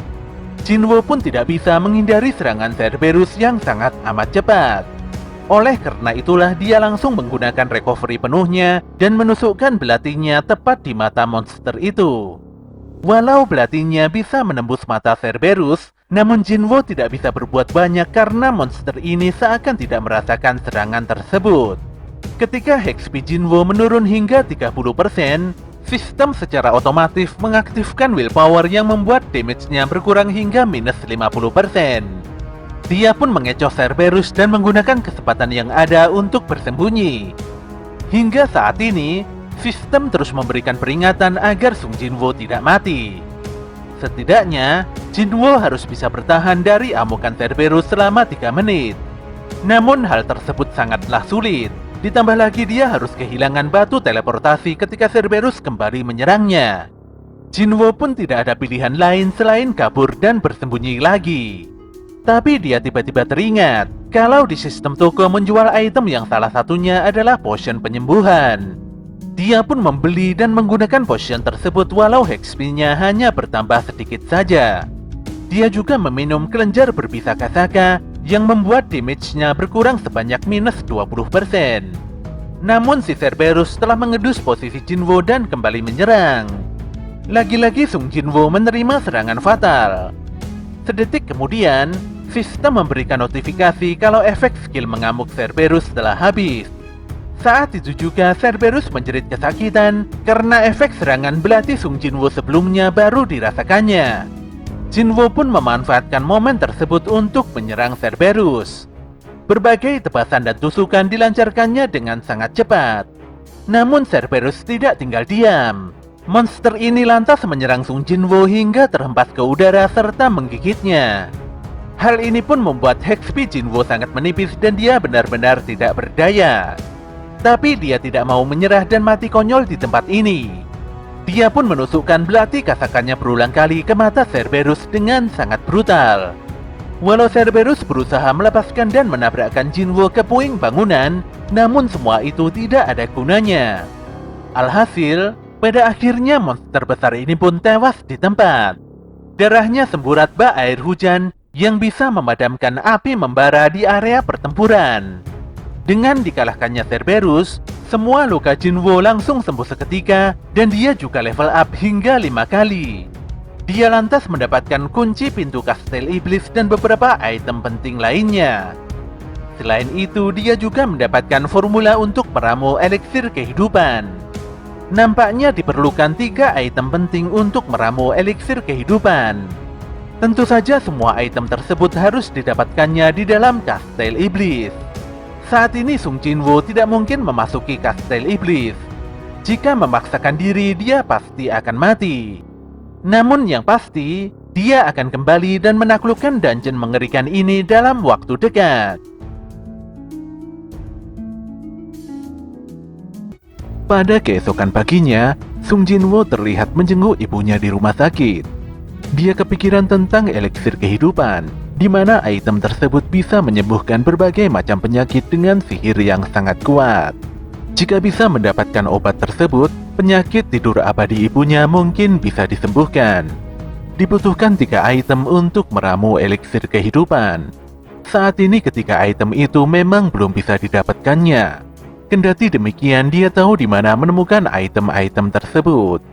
Jika Jinwoo memaksa memasuki kastel iblis dengan kemampuannya saat ini, itu sama saja seperti bunuh diri. Untuk itulah dia harus lebih kuat dan terus berusaha meningkatkan levelnya setinggi mungkin. Siang itu juga Jinwoo kembali menemui Yo Jinho di kafe. Jinwoo nampak berubah pikiran, dan dia menerima tawaran Jinho untuk melakukan raid dungeon peringkat C sebanyak 19 kali. Namun Jinwoo memiliki sebuah syarat, di mana hanya dirinya dan Jinho saja yang boleh melakukan raid itu. Walau awalnya Jinho merasa senang, namun dia jadi bingung dengan syarat yang diberikan Jinwoo. Apalagi untuk melakukan sebuah raid peringkat C, dibutuhkan setidaknya 8 orang sebagai syaratnya. Jinwoo pun dengan santai menjawab kalau Jinho hanya perlu membayar orang untuk menggenapkan rombongannya. Trik ini sebelumnya sudah biasa dilakukan oleh Wang Dongsuk. Selain itu, jika Jinwoo dan Jinho baik-baik saja, maka sudah jelas kalau mereka bisa menyelesaikan 19 raid tanpa korban yang terluka. Status ini sangat penting, karena mereka adalah unit penyerang yang tidak pernah mengalami kecelakaan dalam 19 kali raid berturut-turut. Jinwoo yakin kalau ini bisa digunakan Jinho untuk meyakinkan bapaknya. Setelah berpikir lebih dalam, Jinho pun pada akhirnya menyetujui syarat yang diberikan Jinwoo. Beberapa saat kemudian, Jinho berada dalam satu mobil bersama bapaknya. Sang bapak pun menjelaskan tentang fenomena gate yang muncul pertama kali lebih dari 1 dekade lalu. Hal ini pun mengubah dunia dengan sangat drastis. Saat ini segala hal mulai dari infrastruktur, ekonomi, media, dan politik selalu berhubungan dengan dungeon. Infrastruktur yang menjadi tumpuan mata pencaharian masyarakat tidak bisa beroperasi tanpa sumber daya dari dungeon. Sumber daya penting itu pun hanya bisa dibawa ke dunia ini oleh seorang hunter. Organisasi yang mengelola para hunter ini adalah sebuah badan publik yang dikenal sebagai serikat atau asosiasi hunter. Asosiasi menentukan peringkat, mendata serta mengatur segala hal penting yang berhubungan dengan profesi hunter. Mereka juga mengurus kebocoran gate hingga penanggulangan cepat ketika terjadi dungeon break. Sang bapak pun melanjutkan bahwa pada akhirnya asosiasi hunter hanyalah sebuah badan publik saja. Sebenarnya, sebagian besar sumber daya dungeon berasal dari perusahaan berbasis industri hunter yang disebut guild. Guild pun mampu meraup keuntungan berlimpah dari sumber daya dungeon yang ada. Negara ini memiliki 5 guild nasional yang sangat kuat. Mereka adalah Hunter Guild, Guild Harimau Putih, Guild Malaikat Kematian, Guild Fame, dan Guild Kesatria. Bisa dikatakan bahwa mereka sudah memonopoli pangsa pasar ini. Oleh karena itulah Yojin Construction tidak boleh tinggal diam dan hanya menonton saja. Apalagi jika sumber daya ini jatuh ke tangan orang-orang yang hanya mementingkan kekuasaan saja. Demi menyokong pembangunan dan mensejahterakan masyarakat, sang bapak berkeinginan untuk membangun sebuah guild. Pun demikian, Jinho agak khawatir, apalagi Yojin Construction berniat merekrut hunter peringkat S dari guild lain. Walau hal ini sangat berisiko, namun Jinho benar-benar tidak bisa berbuat apa-apa. Sementara itu, Sung Jinwoo telah menyelesaikan latihan quest hariannya. Dia pun menyadari kalau dia sudah tidak bisa lagi mendapatkan hadiah random box terkutuk dalam quest rahasia sebelumnya. Ketika levelnya sudah semakin meningkat, membagi 3 poin status jadi terasa sangat kurang. Walau Jinwoo ingin meningkatkan level dengan cara yang efisien, namun saat ini dia tidak bisa apa-apa karena harus menunggu kabar Yojinho tentang raid dungeon peringkat C. Tanpa diduga dia mendapatkan panggilan dari asosiasi hunter untuk melakukan raid peringkat D. Walau tidak bisa bertarung secara solo, namun tawaran ini lebih baik daripada hanya berdiam diri. Di sisi lain, Song Cheol nampak selesai latihan kendo bersama muridnya. Si murid pun mengungkapkan keinginannya untuk bertarung dengan Cheol dalam kondisi prima. Namun hal itu mustahil, karena insiden kuil Kartenon beberapa bulan yang lalu telah membuat Song Chiul kehilangan lengannya. Lelaki parubaya ini pun mendapatkan panggilan raid darurat. Si murid pun tiba-tiba menyarankan pada Song Chiul untuk pensiun. Di sini Chiul pun menyadari keterbatasannya, di mana dia yang sudah kehilangan salah satu lengannya pasti hanya akan menjadi beban bagi yang lainnya. Walau hidupnya mungkin tidak lama lagi, namun Chiul ingin memanfaatkan sisa umurnya agar lebih berguna bagi orang lain. Di waktu yang sama, Kim Sang-sik juga menerima panggilan raid dari Asosiasi Hunter. Istrinya yang khawatir kembali memberikan saran agar Kim berhenti menjadi seorang hunter. Hal ini jelas bukan tanpa alasan, apalagi sebelumnya banyak korban berjatuhan dalam insiden dungeon 2 lapis. Walau faktanya pekerjaan ini sangat beresiko, namun Kim tidak bisa berhenti karena kedua anaknya akan masuk sekolah mulai tahun depan. Dia benar-benar membutuhkan uang demi menghidupi keluarganya dengan layak. Kim pun menenangkan istrinya, dan dia cukup yakin kalau Asosiasi Hunter tidak akan menjerumuskan hunter peringkat rendah sepertinya ke dalam dungeon berbahaya. Istrinya pun meminta maaf dan berusaha untuk berpikir positif. Kim sendiri terlihat begitu tenang, dan dia menyampaikan rasa sayang yang sangat mendalam pada keluarga kecilnya. Shin pun berpindah pada Lee Jo-hee, di mana dia nampak berseteru dengan ibunya di telepon. Jo-hee tidak menyukai sikap ibunya yang senang mendikte dan merendahkan kemampuannya. Bagaimanapun juga dia sudah dewasa, dan dia tidak ingin ibunya mencampuri urusannya. Sambil mematikan telepon, Jo-hee akan memutuskan sendiri apa yang ingin dilakukannya. Walau perkataan sang ibu ada benarnya, namun Jo-hee ingin berusaha sedikit lagi. Bersamaan dengan itu, ponselnya pun memunculkan notifikasi tentang raid darurat yang harus segera diselesaikan. Sore itu Baek Yun-ho terlihat menemui Choi Jong-in di gedung Hunter Guild. Choi menginformasikan kalau Yojin Construction berusaha membangun sebuah guild. Baek sendiri sudah mengetahui kabar ini, dan bahkan banyak rumor mengatakan kalau Yojin Construction berusaha merekrut beberapa membernya. Baek tidak mau bertele-tele, dan dia memaksa Choi Jong-in untuk mengungkapkan apa kemauannya. Disinilah Choi ingin meminta pendapat Baek tentang Pulau Jeju. Semenjak raid besar ketiga, tidak ada seorang pun yang berani melangkahkan kakinya kembali ke pulau tersebut. Hingga saat ini, pemerintah secara rutin mengawasi Pulau Jeju dari pesisir. Sementara masyarakat hanya mengetahui tentang upacara peringatan tahunan di pulau itu. Nampaknya semua orang berusaha melupakan kengerian Pulau Jeju bersama rasa takut mereka. Walau saat ini para hunter telah terbiasa dengan kemunculan gate, namun Choi secara pribadi tidak bisa melupakan hal buruk yang pernah dialaminya di Pulau Jeju. Dia pun berniat untuk menaklukkan pulau itu di masa yang akan datang. Untuk itulah Choi tidak ingin semua hunter terpisah-pisah. Semuanya harus bertambah semakin kuat, menciptakan sebuah relasi serta bisa menggerakkan opini publik. Choi pun melakukan banyak wawancara dan mendidik para hunter pemula untuk menyiapkan rencana besarnya ini. Faktanya Baek sendiri memiliki kenangan buruk tentang pulau itu, di mana salah satu rekannya harus meregang nyawa dalam pertempuran.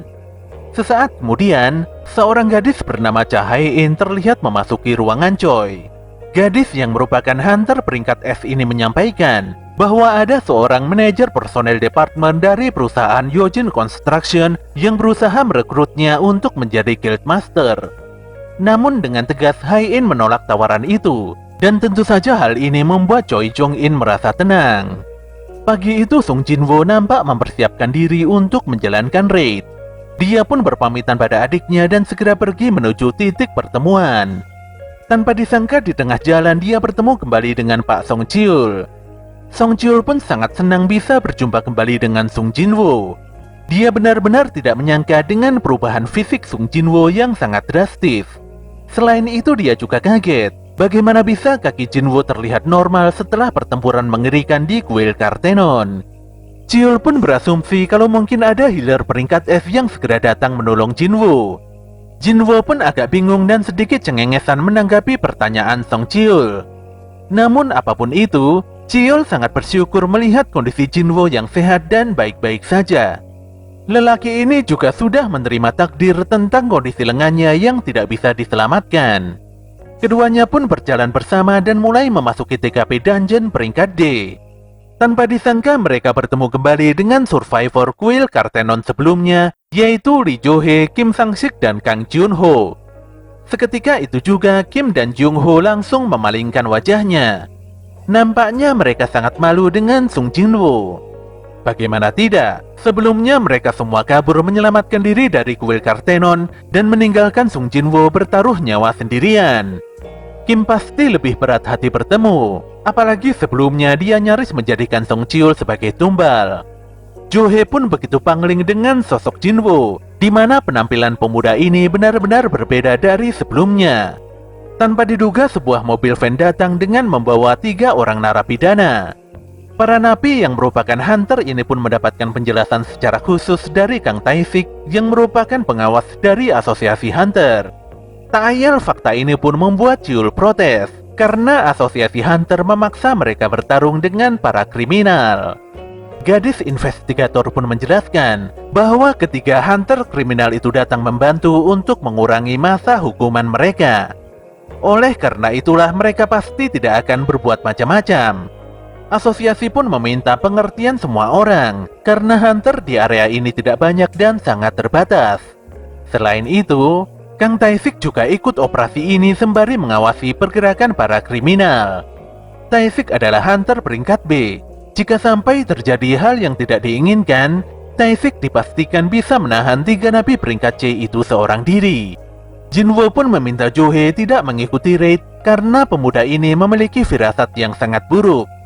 Namun Jo-hee tidak mau, dan dia mengikuti Jin-woo untuk melaksanakan raid bersama. Tae-sik pun melepaskan borgol para napi. Namun Tae-sik menegaskan kalau para napi tidak boleh bertindak ngawur agar tidak menerima hukuman tambahan darinya. Ketika Tae-sik menanyakan siapakah yang akan menjadi ketua raid kali ini, Cheol pun meminta izin pada Jin-woo untuk menjadi pemimpin.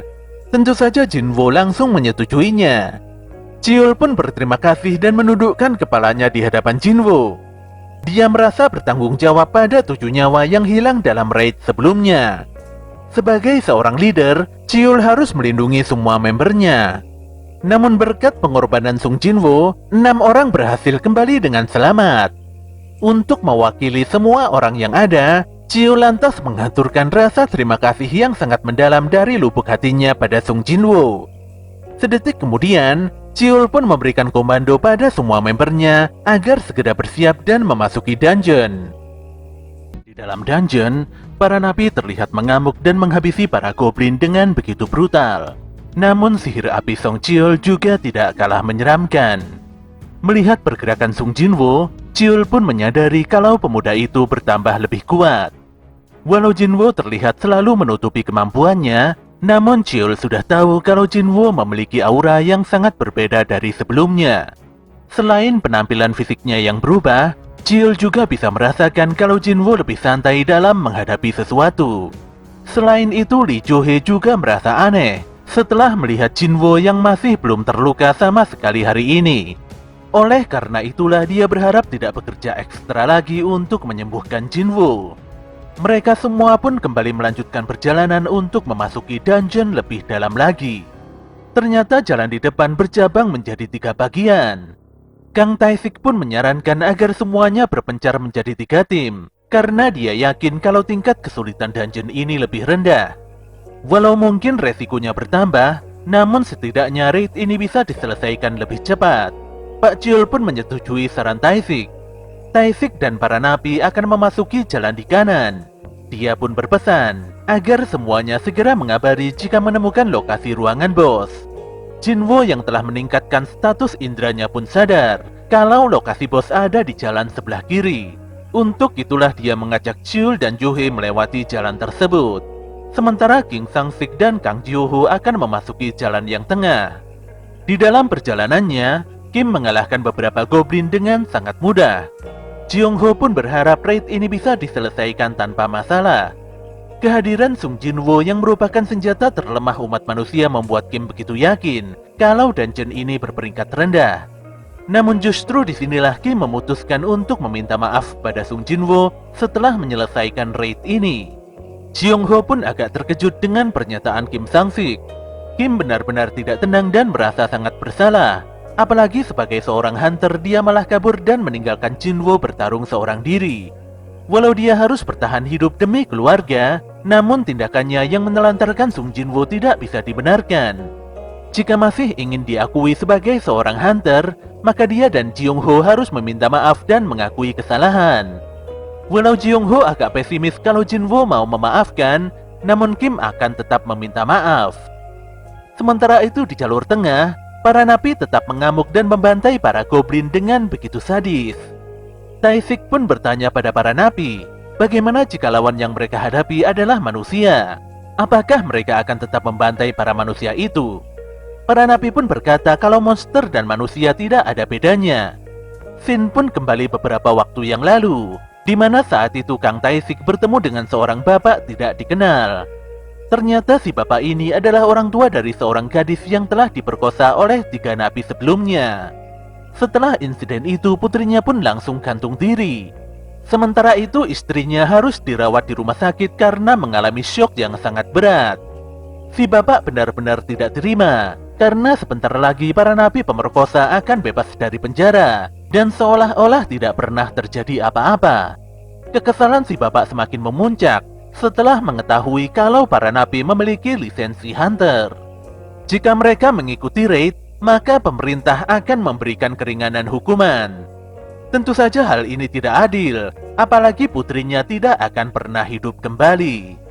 Si bapak pun menyerahkan uang sebesar 3 miliar dengan harapan Kang Tae-sik mau mengabulkan permintaannya, yang tidak lain adalah mengeksekusi 3 napi tersebut.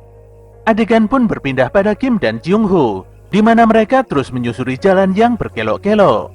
Walau membingungkan, untungnya mereka bisa menemukan ujung dari jalan itu. Tapi disinilah mereka sangat terkejut setelah menyaksikan dengan jelas kalau Tae-sik telah membantai para napi tanpa belas kasihan. Tentu saja Kim langsung meneriaki Tae-sik dan meminta penjelasan apa yang sebenarnya telah terjadi di sini. Namun dengan santainya, Tae-sik langsung memenggal kepala seorang napi dengan belati kecilnya. Kim dan Jeong Ho pun sangat tertekan melihat tindakan gila Tae-sik. Saat itu juga teriakan Kim dan Jeong Ho membuat rombongan Song Cheol tersentak. Mereka pun segera berlari dan mendekati lokasi suara teriakan tersebut. Tim Song Cheol pun benar-benar terkejut setelah menemukan beberapa mayat berkelimpangan. Kang Jeong Ho pun nampak tewas dengan tubuh tercabik-cabik dan darah di mana-mana. Sementara Kim Sang-sik terlihat tidak berdaya dengan kondisi yang kurang lebih sama dengan Jeong Ho. Jinwo pun sangat terkejut, dan dia berteriak meminta tolong pada Jo-hee untuk segera menyembuhkan Kim. Pertolongan Jo-hee pun membuat Kim kembali sadar, namun Kim merasa kalau dirinya sudah tidak bisa ditolong lagi. Jinwo pun meminta Kim untuk bertahan hidup, apalagi Kim memiliki keluarga yang tengah menunggu kedatangannya kembali. Di sini Kim benar-benar menyesal dan tidak bermaksud meminta maaf pada Jinwo dengan cara seperti ini. Sebenarnya Kim ingin sekali meminta maaf dan menundukkan kepalanya. Sambil terbata-bata, Kim menyampaikan permintaan maaf yang sangat mendalam pada Sung Jinwo atas kelakuan buruknya kala itu. Lelaki paruh baya itu pun akhirnya benar-benar meregang nyawa hingga membuat Sung Jinwo sangat terpukul. Tanpa diduga, Tae-sik berusaha membunuh Jo-hee dengan belatinya. Untungnya dengan sigap Jinwo berhasil menghentikan serangan mematikan itu. Kecepatan dan refleks Jinwo membuat Tae-sik sedikit kaget. Cheol pun berniat melaporkan tindakan buruk Tae-sik pada asosiasi hunter. Namun Tae-sik hanya tertawa karena dia telah menyiapkan beberapa skenario terbaik untuk meloloskan diri. Pada awalnya dia ingin membuat para goblin membantai semua orang di sini. Namun dia mengubah ceritanya dengan menuduh para napi yang berusaha kabur setelah membunuh para hunter. Tapi para napi itu tidak sanggup menghadapi Kang Tae-sik, sehingga satu-satunya orang yang selamat adalah Tae-sik itu sendiri. Cheol pun langsung pasang badan untuk menghadapi Tae-sik. Dia lantas mengambil pedang peninggalan Kim dan mendapatkan bantuan buff dari Jo-hee. Tapi Tae-sik meremehkannya, karena Cheol sebenarnya adalah hunter tipe penyihir yang tidak cocok menggunakan pedang. Hebatnya, Cheol sanggup mengimbangi kecepatan serta kekuatan Tae-sik yang sangat merepotkan. Hal ini pun membuktikan kalau Cheol bukanlah hunter amatiran. Sayangnya dia tetap jadi bulan-bulanan karena Tae-sik memang sangat kuat dan lebih cepat. Dikarenakan sangat syok, Jo-hee pun tidak sanggup memberikan pertolongan lagi pada Cheol. Ketika Taifik hendak menebaskan belatinya, tanpa diduga Song Chiul segera melepaskan sihirnya hingga membuat tubuh Taifik berselimutkan api ekstra kuat. Sayangnya strategi Song Chiul ini tidak mempan sama sekali untuk menghadapi Kang Taifik. Chiul sendiri sudah pasrah karena tidak mungkin baginya untuk memenangkan pertarungan yang tidak seimbang ini. Untungnya saat itu juga Jinwo langsung menangkis serangan Taifik dan menyelamatkan Song Chiul. Taifik pun sangat kesal karena sudah 2 kali Sung Jinwo menghalau serangannya. Pada awalnya Taifik tidak menaruh curiga pada Sung Jinwo, tapi setelah mengetahui kalau Jinwo adalah hunter peringkat E, Taifik pun langsung menyimpulkan kalau Jinwo telah menyembunyikan kekuatannya. Namun pernyataan itu terbantahkan karena Chiul dan Juhe sudah lama mengenal Jinwo. Para pendaftar palsu pasti akan membunuh semua saksi mata jika mereka mengetahui kekuatan asli si hunter. Taifik pun langsung mengetahui kalau Jinwo adalah hunter dengan kebangkitan kedua. Tak ayal fakta ini pun membuat Chiul dan Juhe sangat terkejut. Disinilah semuanya sadar kalau dungeon 2 lapis sebelumnya adalah pemicu kebangkitan kedua Sung Jinwo. Taifik sendiri mengingat kalau dia pernah menjenguk Sung Jinwo di rumah sakit. Walau kala itu mesin pengukur kekuatan sihir menunjukkan kalau Jinwo adalah hunter yang sangat lemah. Namun apapun itu sebenarnya Taifik tidak peduli. Dia ingin memberikan Jinwo pelajaran karena berani menghalanginya. Sebelum itu Jinwo bertanya mengapa Taifik melakukan tindakan sekeji ini. Taifik pun menjawab kalau dia melakukan hal ini demi menegakkan keadilan atas perbuatan buruk para napi. Namun yang dimaksud Jinwo bukanlah para napi, melainkan Kim dan Jung Ho yang tidak memiliki catatan kriminal. Taifik juga tidak langsung menghabisi keduanya, dan seolah ingin menyiksa mereka dengan tidak melukai bagian vital. Jinwo pun sadar kalau Taifik adalah seorang psikopat gila. Scene pun kembali lagi, di mana Taifik menerima permintaan pembunuhan para napi. Sambil menyeringai, Taifik menegaskan kalau dirinya menjadi incaran guild besar karena dia suka membunuh manusia dibandingkan para monster. Dia lantas menyerang Jinwo dengan kecepatan tinggi. Namun Jinwo bisa menangkis dan langsung melakukan serangan balasan yang tidak kalah cepat. Chiul dan Juhe pun kembali terkejut melihat pergerakan Jinwo yang di luar nalar. Kecepatan Taifik terlihat setara dengan Jinwo. Namun Taifik yakin bisa menang karena dia lebih berpengalaman. Jinwo pun mendapatkan notifikasi sistem, di mana dia harus mengalahkan Kang Taifik karena pria itu memang berniat membunuhnya. Dalam sekejap mata Jinwo melesat. Dia lantas mengayunkan belatinya hingga membuat Taifik agak kaget. Goresan belati Kasaka pun membuat Taifik mulai keracunan. Untuk itulah Taifik langsung serius dan mengeluarkan teknik kamuflasenya. Skill ini memungkinkan Taifik menghapus seluruh auranya, mulai dari wujud, bunyi, dan bau. Walau Jinwo memiliki intuisi pertahanan yang luar biasa, namun Taifik berhasil menyayat kakinya. Alhasil, Jinwo pun langsung tertunduk. Namun Taifik malah makin bingung melihat Jinwo kembali pulih dalam sekejap mata. Selama berkecimpung di dunia hunter, Taifik tidak pernah mendengar tentang adanya hunter tipe petarung yang bisa menguasai sihir pemulihan. Disinilah Kang Taifik pun merasa kalau Jinwo adalah musuh yang sangat berbahaya. Dia pun kembali berkamuflase dan menyerang Jinwo dari segala arah. Hebatnya, Sung Jinwo bisa menangkis semua serangan Taifik hanya dari nafsu membunuhnya saja. Dia lantas mengaktifkan skill niat membunuhnya, hingga membuat Taifik menjadi kebingungan. Bahkan tanpa sadar, tiba-tiba saja belati Kasaka sudah menembus tubuhnya. Jelas saja Kang Taifik langsung terduduk dan muntah darah. Dia pun bertanya siapakah Sung Jinwo sebenarnya. Apalagi selama ini tidak ada hunter tipe assassin yang bisa menggunakan sihir pemulihan dan debuff secara bersamaan. Dia juga memastikan kalau Jinwo tidak akan bisa menyembunyikan identitasnya lagi setelah melakukan pembunuhan ini. Menurut Taifik, pelan tapi pasti Jinwo akan menyatu dengan kegelapan. Walau Jinwo jadi semakin kuat, namun kegelapan akan selalu membersamainya. Setelah Taifik dikalahkan, Jinwo mendapatkan 5 ability point dan teknik kamuflase yang sebelumnya dikuasai Kang Taifik. Jinwo pun terlihat merenungi peringatan Taifik. Walau kini dirinya jauh lebih kuat, namun entah mengapa ada sesuatu di dalam dirinya yang perlahan hancur. Chiul dan Juhe pun berterima kasih pada Jinwo. Jika tidak ada Jinwo, Mungkin keduanya hanya tinggal nama saja. Jinwo pun meminta Chul dan Johe menunggu di luar, sementara dirinya akan kembali masuk untuk mengalahkan bos sekaligus menutup dungeon ini. Walau sulit dipercaya, namun Chul dan Johe menuruti semua permintaan Jinwo. Setelah membereskan bos dungeon, Chul, Jinwo, dan Johe ditemui oleh Wo Jinchul. Jinchul pun agak kaget melihat sosok Sung Jinwo yang begitu berbeda dari sebelumnya. Dia pun meminta maaf pada para hunter tentang kelakuan Kang Taifik yang benar-benar tidak bisa diampuni. Dengan wajah serius, Jinchul lantas bertanya siapakah yang mengalahkan Kang Taifik. Ketika Jinwo sudah pasrah kalau identitasnya akan terbongkar, saat itu Song Jiul berkata kalau dirinya lah yang mengalahkan Taifik. Di sini Jiul tidak berjuang seorang diri, karena ada Lee Johe yang selalu mensupportnya dengan banyak buff. Walau kurang memahami alasan Jinwo menyembunyikan kekuatannya, namun Jiul melakukan ini demi membalas kebaikan Sung Jinwo. Di dalam hatinya, Jinchul meyakini kalau Taifik adalah salah satu hunter peringkat B yang lumayan kuat. Jadi sekeras apapun Jiul berusaha, sangat mustahil baginya bisa mengalahkan Kang Taifik. Walau Jinchul mau menerima penjelasan ini, namun dia meminta semua hunter ikut dengannya ke kantor asosiasi untuk membuat laporan perihal kasus ini.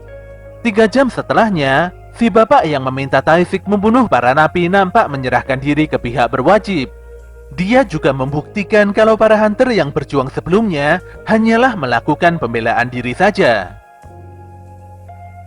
Di dalam perjalanan pulang, Johe mengungkapkan kalau dirinya begitu pangling dengan sosok baru Jinwo. Jinwo pun menjawab kalau dirinya telah melalui begitu banyak hal, dan setiap orang memiliki reaksi yang beragam mengenai dirinya. Johe lantas membenarkan pernyataan Jinwo, padahal dia sendiri tidak terlalu banyak berubah. Johe mengakui bahwa sebagai seorang hunter dia sangat penakut. Walau sudah berusaha untuk melawan ketakutan itu, namun dirinya masih tidak berhasil. Sebagai seorang hunter peringkat B, Johe seharusnya mengikuti rate peringkat A atau B, atau setidaknya peringkat C. Tapi dengan sengaja dia malah mengikuti rate peringkat D ataupun E. Pun demikian, hal ini membuatnya bertemu dengan Sung Jinwo, dan tanpa sadar sering menyembuhkan luka-lukanya. Awalnya dia begitu jengkel karena Jinwo sangat mudah terluka. Namun Jinwo tidak pernah menyerah dan selalu berhasil bertahan hidup. Menurut Johe, sorot mata Jinwo dipenuhi dengan perjuangan demi mempertahankan hidup tersebut. Johe pun tidak akan pernah melupakan sorot mata itu di sisa hidupnya. Johe lantas mengembalikan batu kristal kecil yang sebelumnya diberikan Sung Jinwo, dan di sini dia memutuskan untuk pensiun menjadi seorang hunter. Tentu saja hal ini membuat Jinwo agak kaget. Johe akan pulang ke rumah orang tuanya, dan dia meminta Jinwo mampir jika bepergian di daerah rumahnya. Jinwo pun tersenyum sembari menerima batu kristal dari Johe. Dia berjanji akan mengabari Johe jika bepergian di daerah rumah gadis itu. Johe pun berlalu, meninggalkan Sung Jinwo yang masih berdiri sendirian di tengah malam. Scene pun kembali beberapa saat sebelumnya, di mana Jinwo nampak bicara berdua dengan Wo Jinchul. Jinchul tidak menyangka kalau Jinwo bisa mengalahkan Kang Taifik yang memiliki peringkat lebih tinggi. Dia pun begitu yakin kalau Jinwo telah mengalami kebangkitan kedua. Namun disinilah Jinchul memperingatkan Jinwo agar lebih berhati-hati jika ingin hidup lebih lama. Jinchul lantas menjelaskan pada Jinwo, dalam insiden pembantaian unit penyerang Hwang Dong-suk beberapa waktu yang lalu, korban yang berhasil selamat hanyalah Sung Jinwo dan Yo Jinho. Jinchul cukup yakin kalau adik Hwang Dong-suk yang bernama Hwang Dong-so pasti mengincar Jinwo dan Jinho. Jinwo pun cukup tersentak mendengarkan penjelasan ini, apalagi Hwang Dong-so adalah hunter peringkat S yang sangat kuat. Jinchul tidak masalah dengan apa yang terjadi di dalam dungeon. Dia hanya menjelaskan tentang poin penting dari insiden itu, di mana Hwang Dong-suk tewas dan Jinwo keluar dengan selamat. Masalahnya, tidak ada satu hukum pun yang bisa mengekang hunter peringkat S. Mereka bisa membawa keajaiban namun juga bisa membawa malapetaka. Yang jelas Jinwo dan Jinho mungkin diburu oleh monster yang paling ditakuti oleh para monster. Sebelum memasuki mobil, Jinchul pun menyarankan agar Jinwo melarikan diri ke luar negeri bersama orang-orang yang disayanginya. Kini Sung Jinwo memiliki satu alasan lagi untuk bertambah semakin kuat. Jika Jinwo tidak bertambah kuat, maka dia tidak akan bisa bertahan hidup.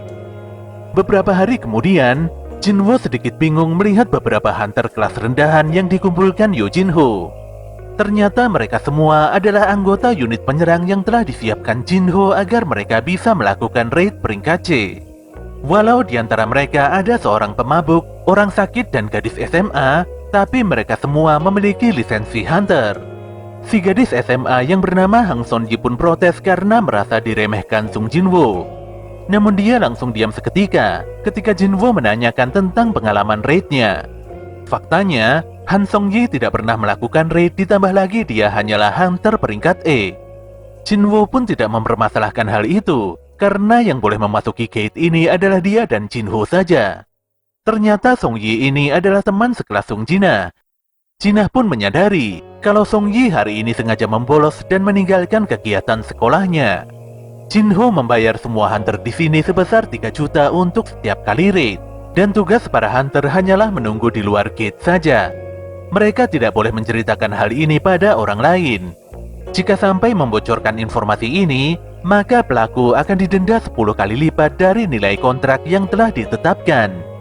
Jinwo pun menghancurkan batu run kamuflase yang didapatkannya setelah mengalahkan Kang Taisik. Seketika itu juga dia langsung mendapatkan skill kamuflase tersebut. Sebelum memasuki dungeon, Jinwo meminta Jinho melepaskan setelan zirah hitamnya karena benda tersebut sangat berat dan bisa mempersulit pergerakan Jinho. Keduanya lantas memasuki dungeon tanpa keraguan sedikitpun. Para member unit penyerang nampak bingung dan tidak percaya melihat tindakan gila kedua pemuda tersebut. Sebagian besar dari mereka pun meremehkan tindakan ngawur keduanya. Tanpa terasa 1,5 jam berlalu, para hunter pun mulai bertanya-tanya bagaimana kondisi Jinwo dan Jinho. Tanpa disangka Jinho keluar dari gate dan setelahnya disusul oleh Sung Jinwo. Semua orang pun kaget, ditambah lagi gate tiba-tiba tertutup yang menandakan kalau raid telah diselesaikan. Tanpa membuang waktu, Jinwo meminta semuanya untuk melanjutkan raid dan pergi pada gate selanjutnya. Tugas Jinho menambang batu sihir dan kristal mana, sementara Jinwo bertugas menghalau para monster yang mendekat. Ketika material berharga tersebut selesai ditambang, Jinwo pun segera menjalankan kewajibannya untuk mengalahkan bos dungeon. Dan begitulah, kegiatan raid yang dikerjakan ini membuat level Sung Jinwo meningkat berkali-kali lipat. Jinho pun begitu kagum melihat kekuatan Jinwo yang semakin meningkat. Bertarung dengan menyembunyikan wujud benar-benar sangat efisien bagi Jinwo. Hal ini pun didukung dengan beberapa skill baru yang benar-benar sangat berguna. Sayangnya semua skill tersebut tidak bisa dimaksimalkan karena Jinwo memiliki mana yang sedikit. Saat itulah tiba-tiba muncul notifikasi yang menerangkan kalau Jinwo mendapatkan quest penggantian peran yang bisa dipesan. Shin pun berpindah di gedung Guild Harimau Putih, di mana saat itu pemuda yang bernama Hyun Ki-chul memberikan laporan penting pada bosnya. Si bos pun langsung kaget setelah mengetahui kalau ada orang yang rela membayar 150 juta hanya untuk memasuki gate peringkat C. Lelaki yang bernama An Sang-min ini sadar kalau Yo Jinho adalah orang yang berada di balik pembelian gate itu. Menurut Sang-min, walau Jinho adalah putra dari pemilik konstruksi Yojin, tapi tindakannya yang telah menghambur-hamburkan uang sudah sangat kelewatan. Ketika melihat nama Sung Jinwo pada daftar unit penyerang ini, Sang-min pun langsung sadar kalau hunter Sung Jinwo mengalami kebangkitan yang kedua. Dia pun menjelaskan pada Ki-chul kalau Jinwo adalah penyintas dari 3 insiden besar. Yang pertama adalah dungeon 2 lapis. Yang kedua adalah insiden pembantaian unit penyerang Hwang Dong-suk. Kemudian yang ketiga adalah insiden pembunuhan 3 napi yang dilakukan oleh petugas asosiasi hunter yaitu Kang Taisik. Walau banyak hunter yang terbunuh, anehnya Sung Jinwo selalu kembali dalam keadaan hidup. Sang-min pun segera keluar kantor untuk merekrut Sung Jinwo dan menjadikannya bagian dari Guild Harimau Putih. Namun setibanya di TKP, Sang-min dan Ki-chul jadi bingung karena ada beberapa orang yang terlihat duduk santai di depan gate. Han Song-yi pun menegur dan meminta kedua lelaki itu pergi karena bagaimanapun juga tempat ini adalah area terbatas. Sadar bahwa Jinwo melakukan raid dan meninggalkan unitnya, Sang-min pun langsung menuruti kemauan Song-yi dan berpura-pura pergi meninggalkan TKP. Sedetik kemudian Jinwo dan Jinho keluar dari gate. Jinwo berencana mengambil cuti karena besok dia ada urusan mendadak. Jinho pun menyampaikan bahwa besok ada beberapa gate yang sudah dipesannya. Pun demikian, gate ini masih bisa disimpan untuk sementara waktu hingga Jinwo siap melakukan raid kembali. Setelah menuntaskan semua raid hari itu, Jinwo terlihat didatangi Sang Min dan Kichul. Sang Min pun berbasa-basi sambil memperkenalkan dirinya pada Jinwo. Setelah itu keduanya nampak duduk-duduk santai dan ngobrol empat mata di dalam sebuah kafe. Sembari mempresentasikan Guild Harimau Putih, Sang Min mengungkapkan bahwa dirinya sedang mencari hunter baru yang bertalenta. Tanpa basa-basi dia langsung meminta Jinwo untuk bergabung dengan Harimau Putih. Dia juga menawarkan uang 2 kali lipat dari penawaran yang diberikan kantor konstruksi Yojin. Dia bahkan bisa mengatur berbagai persyaratan lain jika Jinwo menginginkannya. Lelaki ini pun begitu yakin Jinwo akan menerima penawarannya. Namun bukannya menjawab iya, Jinwo malah menanyakan berapa harga gedung milik Guild Harimau Putih. Walau agak bingung, tapi Sang Min langsung menjawab bahwa harga gedung itu kurang lebih 50 miliar. Disinilah Sang Min sangat kaget setelah mengetahui kalau kantor konstruksi Yojin menjanjikan hadiah pada Jinwo yaitu gedung senilai 30 miliar. Fakta ini bukanlah guyonan, apalagi Jinwo bisa menunjukkan buktinya di hadapan Sang Min. Jelas saja Sang Min mulai bingung dan dia tidak bisa menentukan keputusan ini. Dengan nilai kontrak sebesar itu, Sang Min wajib berkomunikasi terlebih dulu dengan atasannya. Dia pun langsung menyalahkan dirinya sendiri yang terlalu terburu-buru, tanpa mencari informasi tentang tawaran konstruksi Yojin pada Jinwo. Dikarenakan negosiasi menemui jalan buntu, Jinwo pun langsung beranjak pergi. Namun sebelum itu Jinwo menginterogasi Sang Min tentang bagaimana caranya lelaki itu bisa menemukannya. Di sini Sang Min sangat berhati-hati setelah menyadari kalau Jinwo memiliki skill kamuflase dan melukai wajahnya. Di dalam hatinya, Sang Min kini mengerti mengapa kantor konstruksi Yojin berani mematok harga tinggi pada Sung Jinwo. Dia pun mengutarakan alasannya mengapa menyelidiki Jinwo. Ditambah lagi kantor konstruksi Yojin telah memonopoli dungeon hingga membuat Guild Harimau Putih tidak bisa melatih member barunya. Sang Min melanjutkan bahwa hanya dia dan satu bawahannya saja yang mengetahui identitas Sung Jinwo. Jinwo sendiri tidak suka jika jadi dirinya diketahui oleh banyak orang. Jika identitasnya sampai terungkap, Jinwo akan langsung mencurigai Sang Min dan Kichul. Sang Min pun sangat memahami maksud Jinwo dan dia akan meminta bawahannya untuk tutup mulut. Hal ini pun membuat Jinwo tenang dan dia meminta maaf karena telah merepotkan Sang Min dengan memonopoli gate peringkat C. Namun demikian, Jinwo tidak akan berhenti melakukan raid hingga beberapa waktu ke depan. Kondisi ini benar-benar tidak menguntungkan bagi Sang Min. Jika terus dibiarkan, maka anggota baru Guild Harimau Putih akan terlantar. Untuk itulah Jinwo memberikan penawaran pada Sang Min, di mana dia akan menjual 3 gate peringkat C yang sebelumnya telah dipesan. Jika menolak, Jinwo memastikan kalau Sang Min tidak akan bisa melakukan raid dalam waktu yang tidak tentu. Walau terdengar seperti ancaman, namun Sang Min langsung menanyakan berapa harga gate itu. Ketika mengetahui kalau Jinwo menjual satu gate-nya seharga 300 juta, Sang Min pun begitu kaget. Bagaimana tidak, batu sihir dan kristal mana yang didapatkan dari gate peringkat C kurang lebih sekitar 200 juta. Dia pun langsung menawar gate itu dengan harga 200 juta. Tanpa pikir panjang, Jinwo langsung menyetujuinya. Keduanya pun mencapai kata sepakat, dan gate itu harus dibayar Sang Min dengan harga 600 juta hari ini juga. Jinwo lantas memberikan sebuah eliksir pada Sang Min dan membuat luka lelaki itu sembuh seketika. Setelah Jinwo pergi, Sang Min berkata pada Kichul kalau Jinwo adalah hunter yang lebih hebat dari perkiraannya. Pada keesokan harinya, Sang Min sangat kaget karena gate peringkat C di daerahnya sudah lebih dari cukup. Kichul pun menjelaskan bahwa selain 3 gate kemarin, kantor konstruksi Yojin tidak membeli gate yang lain. Bahkan semua gate itu seharusnya memiliki harga di bawah 70 juta. Fakta ini pun membuat Sang Min lemas seketika. Dia benar-benar mengalami kesialan. Selain gagal merekrut Jinwo, dia juga telah tertipu. Sesaat kemudian Sang Min mendapatkan SMS dari Jinwo. Di dalam pesan singkat itu, Jinwo mengungkapkan kalau dia sudah tidak lagi menganggap Sang Min sebagai musuh yang menyelidikinya. Sang Min pun jadi lega setelah memahami maksud Sung Jinwo. Dia benar-benar mengakui kekalahannya dan menganggap Sung Jinwo sebagai hunter yang pintar dan tidak bisa diremehkan. Tapi setidaknya dia sudah mendapatkan kontak Jinwoo, dan dia tidak akan kapok untuk merekrut pemuda itu lagi. Pada keesokan harinya, Sung Jinwoo terlihat mengendarai mobil dan melewati jalanan tol tanpa hambatan yang begitu panjang. Sesaat kemudian dia pun berhenti di sebuah hutan yang nampak begitu sepi. Ternyata Jinwoo melakukan hal ini karena dia agak khawatir jika terjadi hal yang tidak diinginkan ketika dia menjalankan quest bergantian peran. Quest yang muncul setelah Jinwoo melewati level 40 tersebut nampak begitu spesial, di mana selama ini dia pernah memasuki 2 dungeon yang dibuka dengan menggunakan item berbentuk kunci. Ini adalah pertama kalinya sistem turun tangan secara langsung selain quest penalti ataupun quest darurat. Quest ini juga sangat berbeda dari quest yang lainnya, karena Sung Jinwoo memiliki banyak waktu untuk menentukan pilihannya. Dia pun bertanya-tanya, apakah quest ini memiliki tingkat kesulitan yang begitu tinggi? Namun Jinwoo menepiskan kebingungannya, karena ini adalah kesempatan emas baginya untuk mendapatkan skill yang sesuai dengan perannya. Dengan semangat untuk menjadi lebih kuat lagi, Jinwoo pun menyetujui quest bergantian peran tersebut.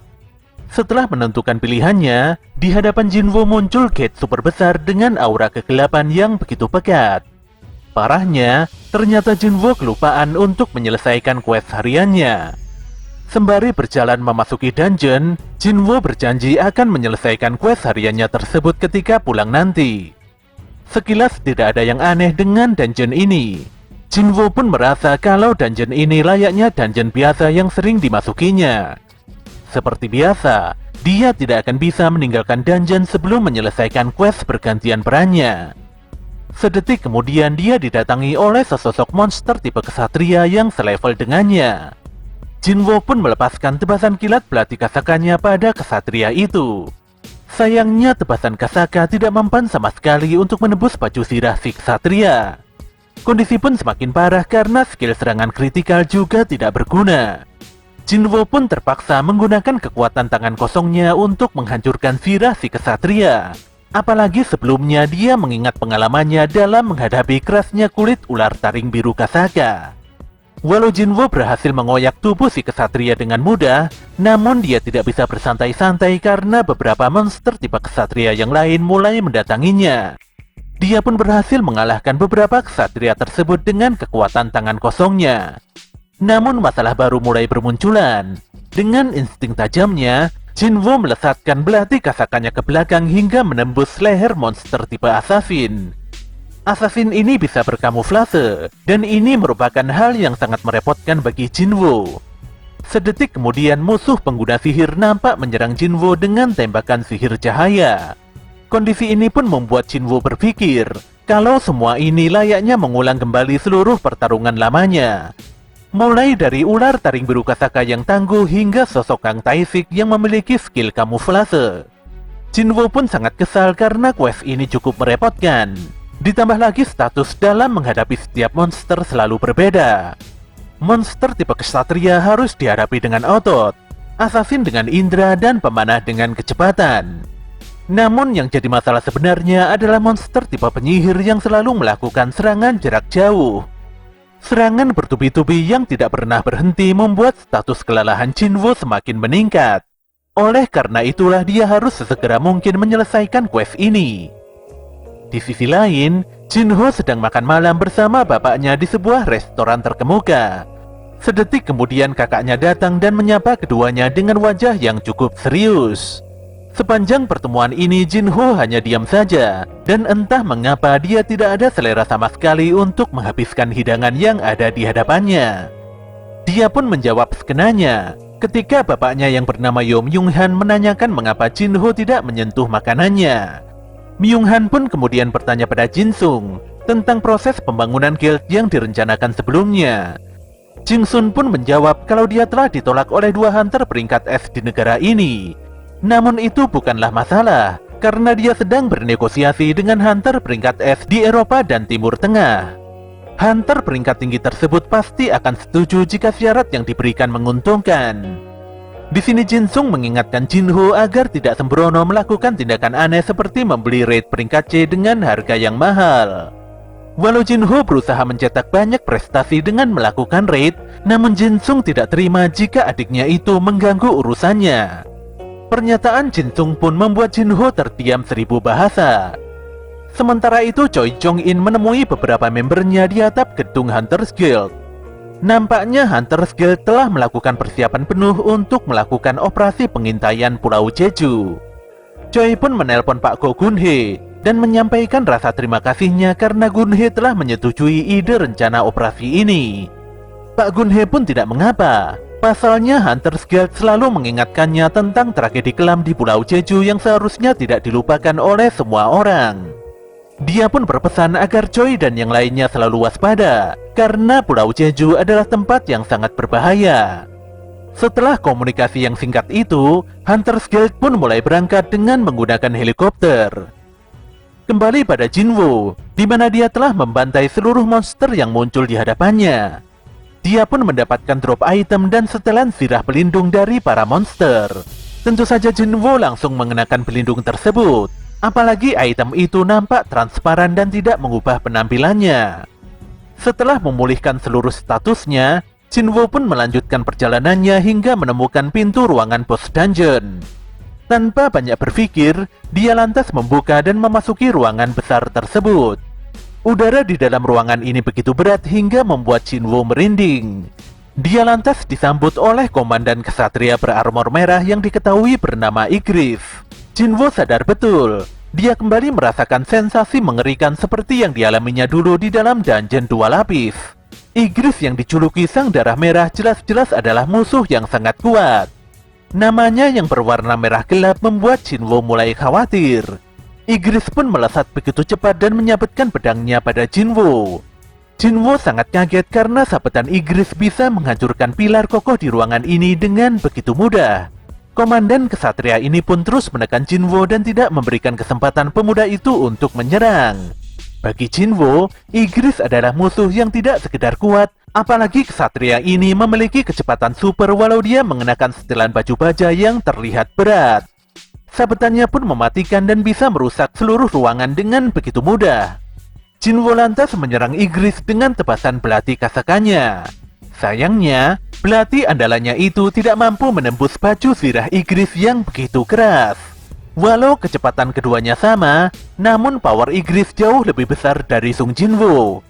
Jinwoo pun mulai berpikir keras tentang bagaimana caranya untuk mengalahkan Igris. Dia lantas menyimpan belatinya dan berencana melakukan serangan tangan kosong. Walau tidak yakin menang dengan teknik ini, tapi ini adalah satu-satunya jalan untuk menembus pertahanan Igris yang sangat luar biasa. Melihat Sung Jinwoo yang bertarung dengan tangan kosong, membuat Igris tiba-tiba membuang seluruh senjatanya. Ini merupakan sifat kesatria Igris yang selalu ingin bertarung dengan jujur dan adil.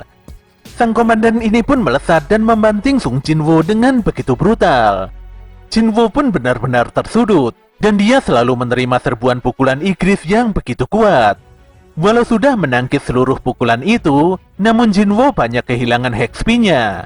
Dia pun bersyukur karena sebelumnya telah memasang setelan perlindungan. Jinwoo sungguh tidak menyangka kalau Igris terlalu kuat bahkan setelah dia membuang pedangnya. Walau Jinwoo menggunakan kecepatan supernya, namun Igris masih saja bisa mengimbanginya. Berbagai pukulan dan tendangan terus diluncurkan Jinwoo, namun berulang kali juga Igris menghempaskannya begitu saja. Keduanya terus bertarung dalam tempo kecepatan yang sangat tinggi. Ketika Jinwoo berhasil melepaskan satu tendangannya, justru saat itu juga Igris jadi serius dan memukuli pemuda itu dengan begitu ganas. Jinwoo pun dibanting dan dihempaskan berulang kali layaknya sebuah mainan. Setelah dibantai sedemikian parahnya, Jinwoo pun terjatuh tepat di singgasana raja. Pemuda ini nampak begitu kepayahan dan benar-benar tidak berdaya. Sesaat kemudian Igris nampak mendatangi Jinwoo dengan tatapan kosong. Dia lantas memanggil pedang besarnya dan bersiap-siap untuk mengeksekusi Sung Jinwoo. Namun seketika itu juga, Jinwoo menahan tebasan pedang Igris dengan tangan kosong berbalut armor perlindungan. Pemuda ini pun sangat marah dan langsung menghempaskan pedang Igris begitu saja. Jinwoo lantas berkata dengan lantang kalau dirinya masih belum kalah. Dia pun mengeluarkan belati kasaka dan menikam mata Igris dengan sangat kuat. Dia juga mendorong Igris dan menghempaskan kesatria merah itu di sudut ruangan. Igris pun mencabut belati Kasaka dan mencoba menyabetkannya pada Sung Jinwoo. Namun belati itu tidak bisa direbut dan malah lenyap begitu saja ketika Igris menggunakannya. Jinwoo pun kembali mengeluarkan belatinya dan langsung menikam leher Igris. Ketika Jinwoo menyadari kalau serangannya masih terlalu dangkal, dia pun kembali menekan belatinya dengan kuat hingga Igris jadi sangat amat kesakitan. Tikaman Jinwoo pun berubah menjadi rentetan serangan fatal yang sangat mematikan bagi Igris. Alhasil, kesatria berwarna merah ini pun KO dan tewas di hadapan Sung Jinwoo. Jinwoo pun tidak menyangka kalau dia berhasil mengalahkan komandan kesatria Igris yang begitu tangguh. Musuh seperti Igris membuat Jinwoo sadar kalau dia masih sangat kurang dari segi keterampilan, kemampuan, ataupun pengalaman. Jinwoo pun mendapatkan beberapa hadiah penting setelah mengalahkan Igris. Di antara hadiah tersebut ada uang, helm perlindungan super langka, batu rune tangan penguasa, serta batu teleportasi instan. Jinwoo pun bertanya-tanya, mengapa dia mendapatkan batu teleportasi dalam kondisi seperti ini. Ternyata dugaannya tidak salah, karena quest pergantian peran ini masih belum selesai 100%. Saat itu di hadapannya banyak sekali gate kecil bermunculan. Sistem pun menginformasikan agar Jinwoo berusaha bertahan hidup selama mungkin demi mendapatkan poin dan kelas yang lebih tinggi. Waktu bertahan hidup pun dimulai, dan setelahnya gate kecil itu nampak memunculkan banyak sekali pasukan kesatria. Awalnya Jinwoo cukup optimis bisa mengalahkan semua kesatria tersebut. Namun ketika melihat jumlah musuh yang begitu banyak, Jinwoo pun mulai khawatir. Dan benar saja, mau dikalahkan sebanyak apapun, para kesatria terus saja bermunculan tanpa henti dari balik gate. Sadar kalau kunci kemenangan dari quest ini adalah durasi yang panjang, Jinwoo pun mengaktifkan skill kamuflasenya. Jelas saja pasukan musuh kebingungan dan mencari-cari keberadaan Jinwoo. Sayangnya skill tersebut dihancurkan secara paksa oleh monster tipe penyihir. Tentu saja Jinwoo mulai kepayahan karena tidak bisa memaksimalkan kekuatannya. Dia pun tertebas, dan dia juga mulai berpikir tidak bisa memenangkan pertarungan yang tidak seimbang ini. Dia lantas mengeluarkan batu teleportasi instan dari sakunya, dan ingin sesegera mungkin menggunakannya untuk kabur dari dungeon ini. Namun serangan dadakan dari salah satu kesatria membuatnya kehilangan item sepenting itu. Tentu saja Jinwoo tidak ada waktu untuk mencari batu itu, dan kini dia benar-benar tertekan ketika para pasukan kesatria berlari untuk memburunya. Kehilangan batu teleportasi instan membuat Jinwoo tidak memiliki cara lain selain harus bertarung melawan seluruh pasukan kesatria yang mengeroyoknya. Hanya itulah satu-satunya cara bagi Jinwoo untuk terus bertahan hidup. Dia pun terus meladani setiap kesatria yang menyerangnya dengan tangan kosong. Walau HP-nya tinggal sedikit dan tidak mungkin baginya menggunakan teknik kamuflase ataupun nafsu membunuh, tapi Jinwoo tidak mau menyerah sedikit pun. Dia akan terus berjuang untuk mempertahankan hidupnya. Dia lantas kembali menghajar seluruh kesatria yang datang menyerangnya. Dengan amarah menggebu-gebu, Jinwoo yang merupakan hunter terlemah di muka bumi tidak ingin nasibnya kembali berakhir dengan kesedihan. Pun demikian, dia juga selalu mendambakan posisi puncak di kalangan para hunter. Ketika nafasnya ngos-ngosan dan staminanya mulai menurun, Jinwoo mendapatkan bisikan yang selalu diterimanya ketika dia menjadi hunter peringkat E dulu. Sebagai seorang hunter, Jinwoo selalu diremehkan sebagai senjata terlemah umat manusia. Dia selalu cedera dan dirawat di rumah sakit walau memasuki gate peringkat E. Tiba-tiba saja bayangan Song Jiul meminta Jinwoo tidak memaksakan diri dan menyudahi seluruh perjuangannya. Bahkan sosok Lee Jo-hee juga memintanya untuk segera menyerah saja dan menerima nasib. Lebih parah dari itu, bayangannya sendiri malah menyalahkannya karena Jinwoo telah memilih jalan yang sangat membahayakan. Bayangan itu pun mengingatkan Jinwoo kalau seharusnya pemuda ini lebih bersyukur karena sudah lebih kuat dibandingkan sebelumnya. Jinwoo pun begitu terkejut, dan dia bertanya-tanya apakah sosok di hadapannya itu adalah dirinya sendiri. Sosok bayangan itu pun mengomentari perubahan fisik Jinwoo, di mana tubuh itu bertambah semakin tinggi dan jauh lebih berotot. Namun itu hanyalah penampilannya saja, karena faktanya bagian dalamnya masih lemah seperti dulu. Si bayangan lantas berkata kalau Jinwo pasti KO setelah diajar hingga babak belur. Pada akhirnya Sung Jinwo hanyalah hunter peringkat E yang begitu lemah. Sementara itu di kantor pusat Asosiasi Hunter, Go Gun-hee tidak bisa bergabung dalam raid besar ketika di Pulau Jeju karena tubuhnya sudah renta dan tidak sanggup untuk bertarung lagi. Wo Jinchol sendiri ikut bergabung dalam raid, walau hanya berjaga di luar pulau sebagai perwira penghubung. Banyaknya korban yang berjatuhan di Pulau Jeju telah menyisakan luka yang mendalam di dalam hati para hunter. Pak Gun-hee pun mengingatkan Jinchul, jika dia tidak bisa menaklukkan luka itu, maka yang menunggunya hanyalah kehancuran saja. Di sisi lain, Hunters Guild hampir tiba di daerah dengan kewaspadaan tingkat tinggi di dekat Pulau Jeju. Saat itu pilot menyampaikan pada Choi Jong-in bahwa ada sedikit reaksi mana yang ditemukan di atas permukaan laut. Helikopter pun segera mendarat untuk memeriksa hal itu. Ternyata itu adalah monster semut merah yang telah mati. Choi pun agak bingung, karena dia tidak pernah menemukan fenomena seaneh ini sebelumnya. Hal ini cukup mengejutkan, apalagi semut merah itu telah berevolusi menjadi monster yang jauh lebih kuat. Kembali pada Jinwo, di mana dia memaksa si bayangan untuk berhenti merendahkannya. Walau sudah berusaha menghindari serangan para kesatria, namun Jinwo benar-benar terkapar saat sosok ksatria kekar menghujamkan kepalanya di lantai. Jinwo pun mulai kehilangan kesadaran. Ditambah lagi si bayangan terus mengejeknya karena salah mengartikan maksud kata tekad. Perkataan si bayangan mulai membuat Jinwo berpikir apakah memang kebenarannya demikian. Dia pun melihat si kesatria seperti sosok patung raksasa yang telah mengeksekusinya di altar dungeon 2 lapis. Tanpa diduga muncul notifikasi sistem yang mengingatkan kalau Jinwo belum menyelesaikan quest latihan hariannya. Si bayangan pun berkata kalau sepertinya sistem tidak ingin membiarkan Jinwo game over di tempat ini. Ketika si kesatria hendak menebas Jinwo, saat itu juga waktu quest hariannya benar-benar habis. Tentu saja sistem langsung memindahkan pemuda itu menuju area zona penalti. Keberuntungan pun berpihak pada Sung Jinwo, dan parahnya dia baru saja ingat kalau belum menyelesaikan quest hariannya hari ini. Dia pun bangkit dan segera memulihkan kondisinya dengan membeli beberapa item penyembuhan. Sayangnya dia hanya bisa menyembuhkan status kelelahannya saja. HP-nya pun tidak bisa dipulihkan karena lukanya sudah terlalu parah. Mau tidak mau Jinwo harus menunggu HP-nya pulih dengan sendirinya atau berharap naik level untuk memulihkan diri. Jinwo pun mulai bersemangat karena di hadapannya muncul beberapa monster kelabang raksasa yang bisa memperbaiki statusnya. Tanpa basa-basi, Jinwo segera melesat dan menebas para kelabang merah itu dengan belati kasakannya. Dia akan terus bertahan hidup dan membunuh semua rasa sakit yang dialaminya ini. Bagaimanapun juga rasa sakit ini hanya akan membuatnya jauh semakin kuat.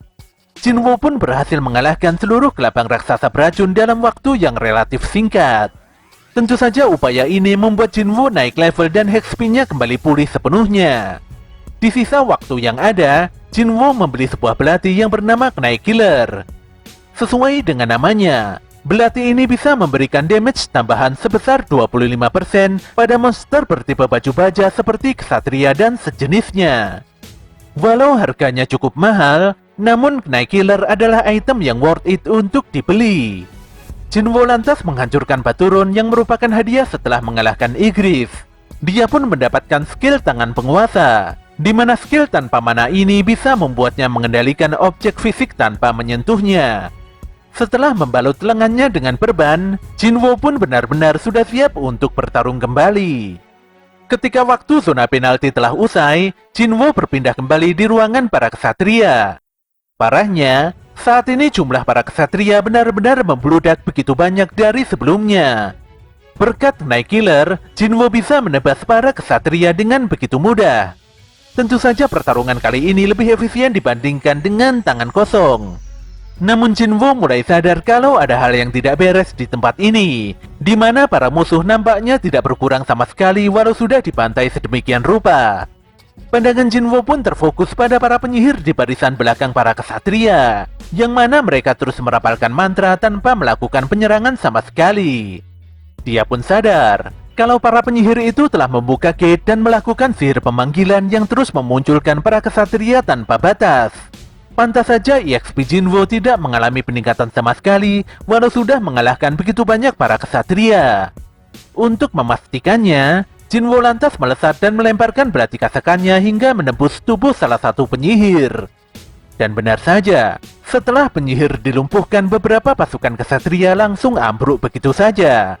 Sung Jinwo lantas bergerak dan fokus mengincar para penyihir yang selalu bersembunyi di balik para kesatria. Alhasil, para penyihir pun dibantai satu demi satu hingga hanya menyisakan 3 penyihir saja. Ketiga penyihir itu lantas bersatu dan membangkitkan monster kesatria golem super kuat yang dibangun dari sisa-sisa mayat kesatria. Namun hal ini justru membuat Jinwo semakin mudah mengincar para penyihir karena jumlah pasukan kesatria telah menurun drastis. Jinwo benar-benar tidak gentar walau dia dihadang oleh golem dan beberapa kesatria. Dengan sedikit usaha, pemuda ini pun berhasil menebas 3 penyihir terakhir dengan sekali tebasan. Bahkan dia juga mengalahkan si golem raksasa hanya dengan bermodalkan kenai gelar saja. Tak ayal tubuh si golem pun jadi remuk dan hancur berserakan di lantai. Sistem pun menunjukkan kalau Jinwo berhasil bertahan hidup sekaligus mengalahkan semua musuhnya dalam waktu 4 jam 29 menit. Kali ini Sung Jinwo benar-benar berhasil menuntaskan quest pergantian perannya. Berdasarkan poin yang berhasil didapatkannya, Jinwo bisa mendapatkan peran dengan kelas yang lebih tinggi. Setelah selesai melakukan analisa data pertarungan, sistem pun secara sepihak memilihkan peran terbaik untuk Jinwo, yaitu Necromancer. Jinwo pun sangat kaget dan tidak terima dengan pemilihan peran itu. Apalagi selama ini dia adalah hunter tipe assassin. Necromancer itu sendiri adalah pekerjaan tipe penyihir yang bisa memanggil monster tipe zombie atau mayat hidup sebagai pasukannya. Jadi sudah jelas kalau Necromancer sangat berseberangan dengan assassin yang bertarung dalam jarak dekat. Jika Jinwo jadi Necromancer dan bertarung di garis belakang, maka semua status yang dibangunnya selama ini akan jadi sia-sia. Jinwo tidak memahami apa keuntungannya jika dia menjadi Necromancer. Jelas saja dia menolak mentah-mentah peran tersebut. Namun di sini dia semakin bingung, apalagi sistem mengingatkannya kalau Necromancer adalah peran tersembunyi yang begitu spesial. Sedetik kemudian dia ingat kalau para monster penyihir sebelumnya telah melakukan sihir pemanggilan para kesatria. Tentu saja teknik itu begitu mirip dengan kemampuan Necromancer yang bisa memanggil sesuatu sebagai bala pasukannya. Jinwo pun sadar, sebenarnya sistem sudah menentukan pilihan yang terbaik untuknya. Dia pun mulai bisa menerima, apalagi dia memiliki kemampuan bertarung yang lebih baik dibandingkan dengan monster penyihir. Toh tidak ada yang melarang seorang Necromancer untuk bertarung di garda depan.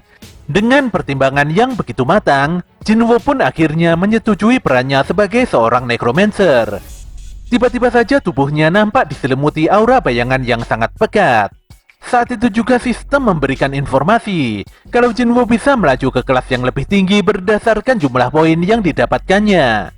Dia mendapatkan bonus poin karena berhasil melebihi waktu bertahan hidup. Bonus poin juga bertambah karena Jinwo tidak menggunakan batu teleportasi instannya. HP-nya yang lebih dari 50% serta usahanya mengalahkan semua musuh lagi-lagi membuatnya mendapatkan bonus poin tambahan. Total poin Sung Jinwo benar-benar melebihi batas dan itu membuat kekuatannya meningkat berkali-kali lipat. Sistem lantas memberikan notifikasi bahwa peran Jinwo saat ini adalah Necromancer. Jumlah poin yang begitu banyak membuat Jinwo mendapatkan gelar sebagai Raja Bayangan atau Shadow Monarch. Sesaat kemudian, seluruh mayat para kesatria memunculkan bayangan hitam, disertai jeritan kesedihan di balik baju zirah mereka. Sistem pun memberikan notifikasi kalau Jinwo mempunyai skill ekstraksi bayangan. Jinwo pun diminta untuk memberikan sebuah perintah ekstraksi itu. Setelah berpikir sejenak, Jinwo memutuskan kalau perintahnya adalah Ores atau bangkit. Saat itu juga para kesatria perlahan bangkit dalam bentuk bayangan dan menjadi prajurit Sung Jinwo.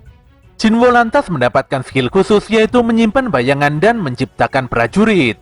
Dia bebas menyimpan dan mengeluarkan prajurit bayangannya kapanpun dan dimanapun. Saat itulah dia tersentak setelah mengingat jasad Igris yang tergeletak di sebelahnya.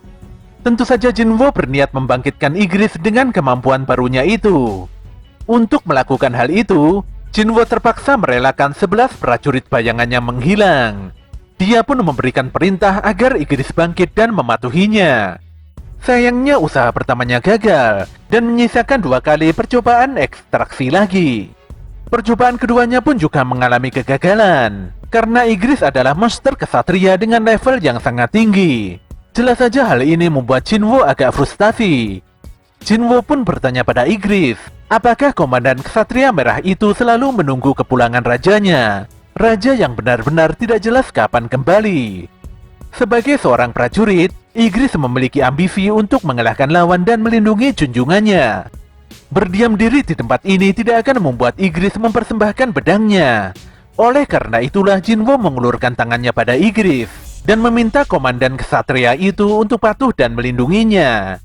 Pada akhirnya perintah ekstraksi ketiga Jinwo berhasil membangkitkan bayangan kesatria terbaik itu sepenuhnya. Jinwo pun begitu puas, apalagi setelah dia melihat Igris dan seluruh prajurit bayangan lain tunduk di hadapannya.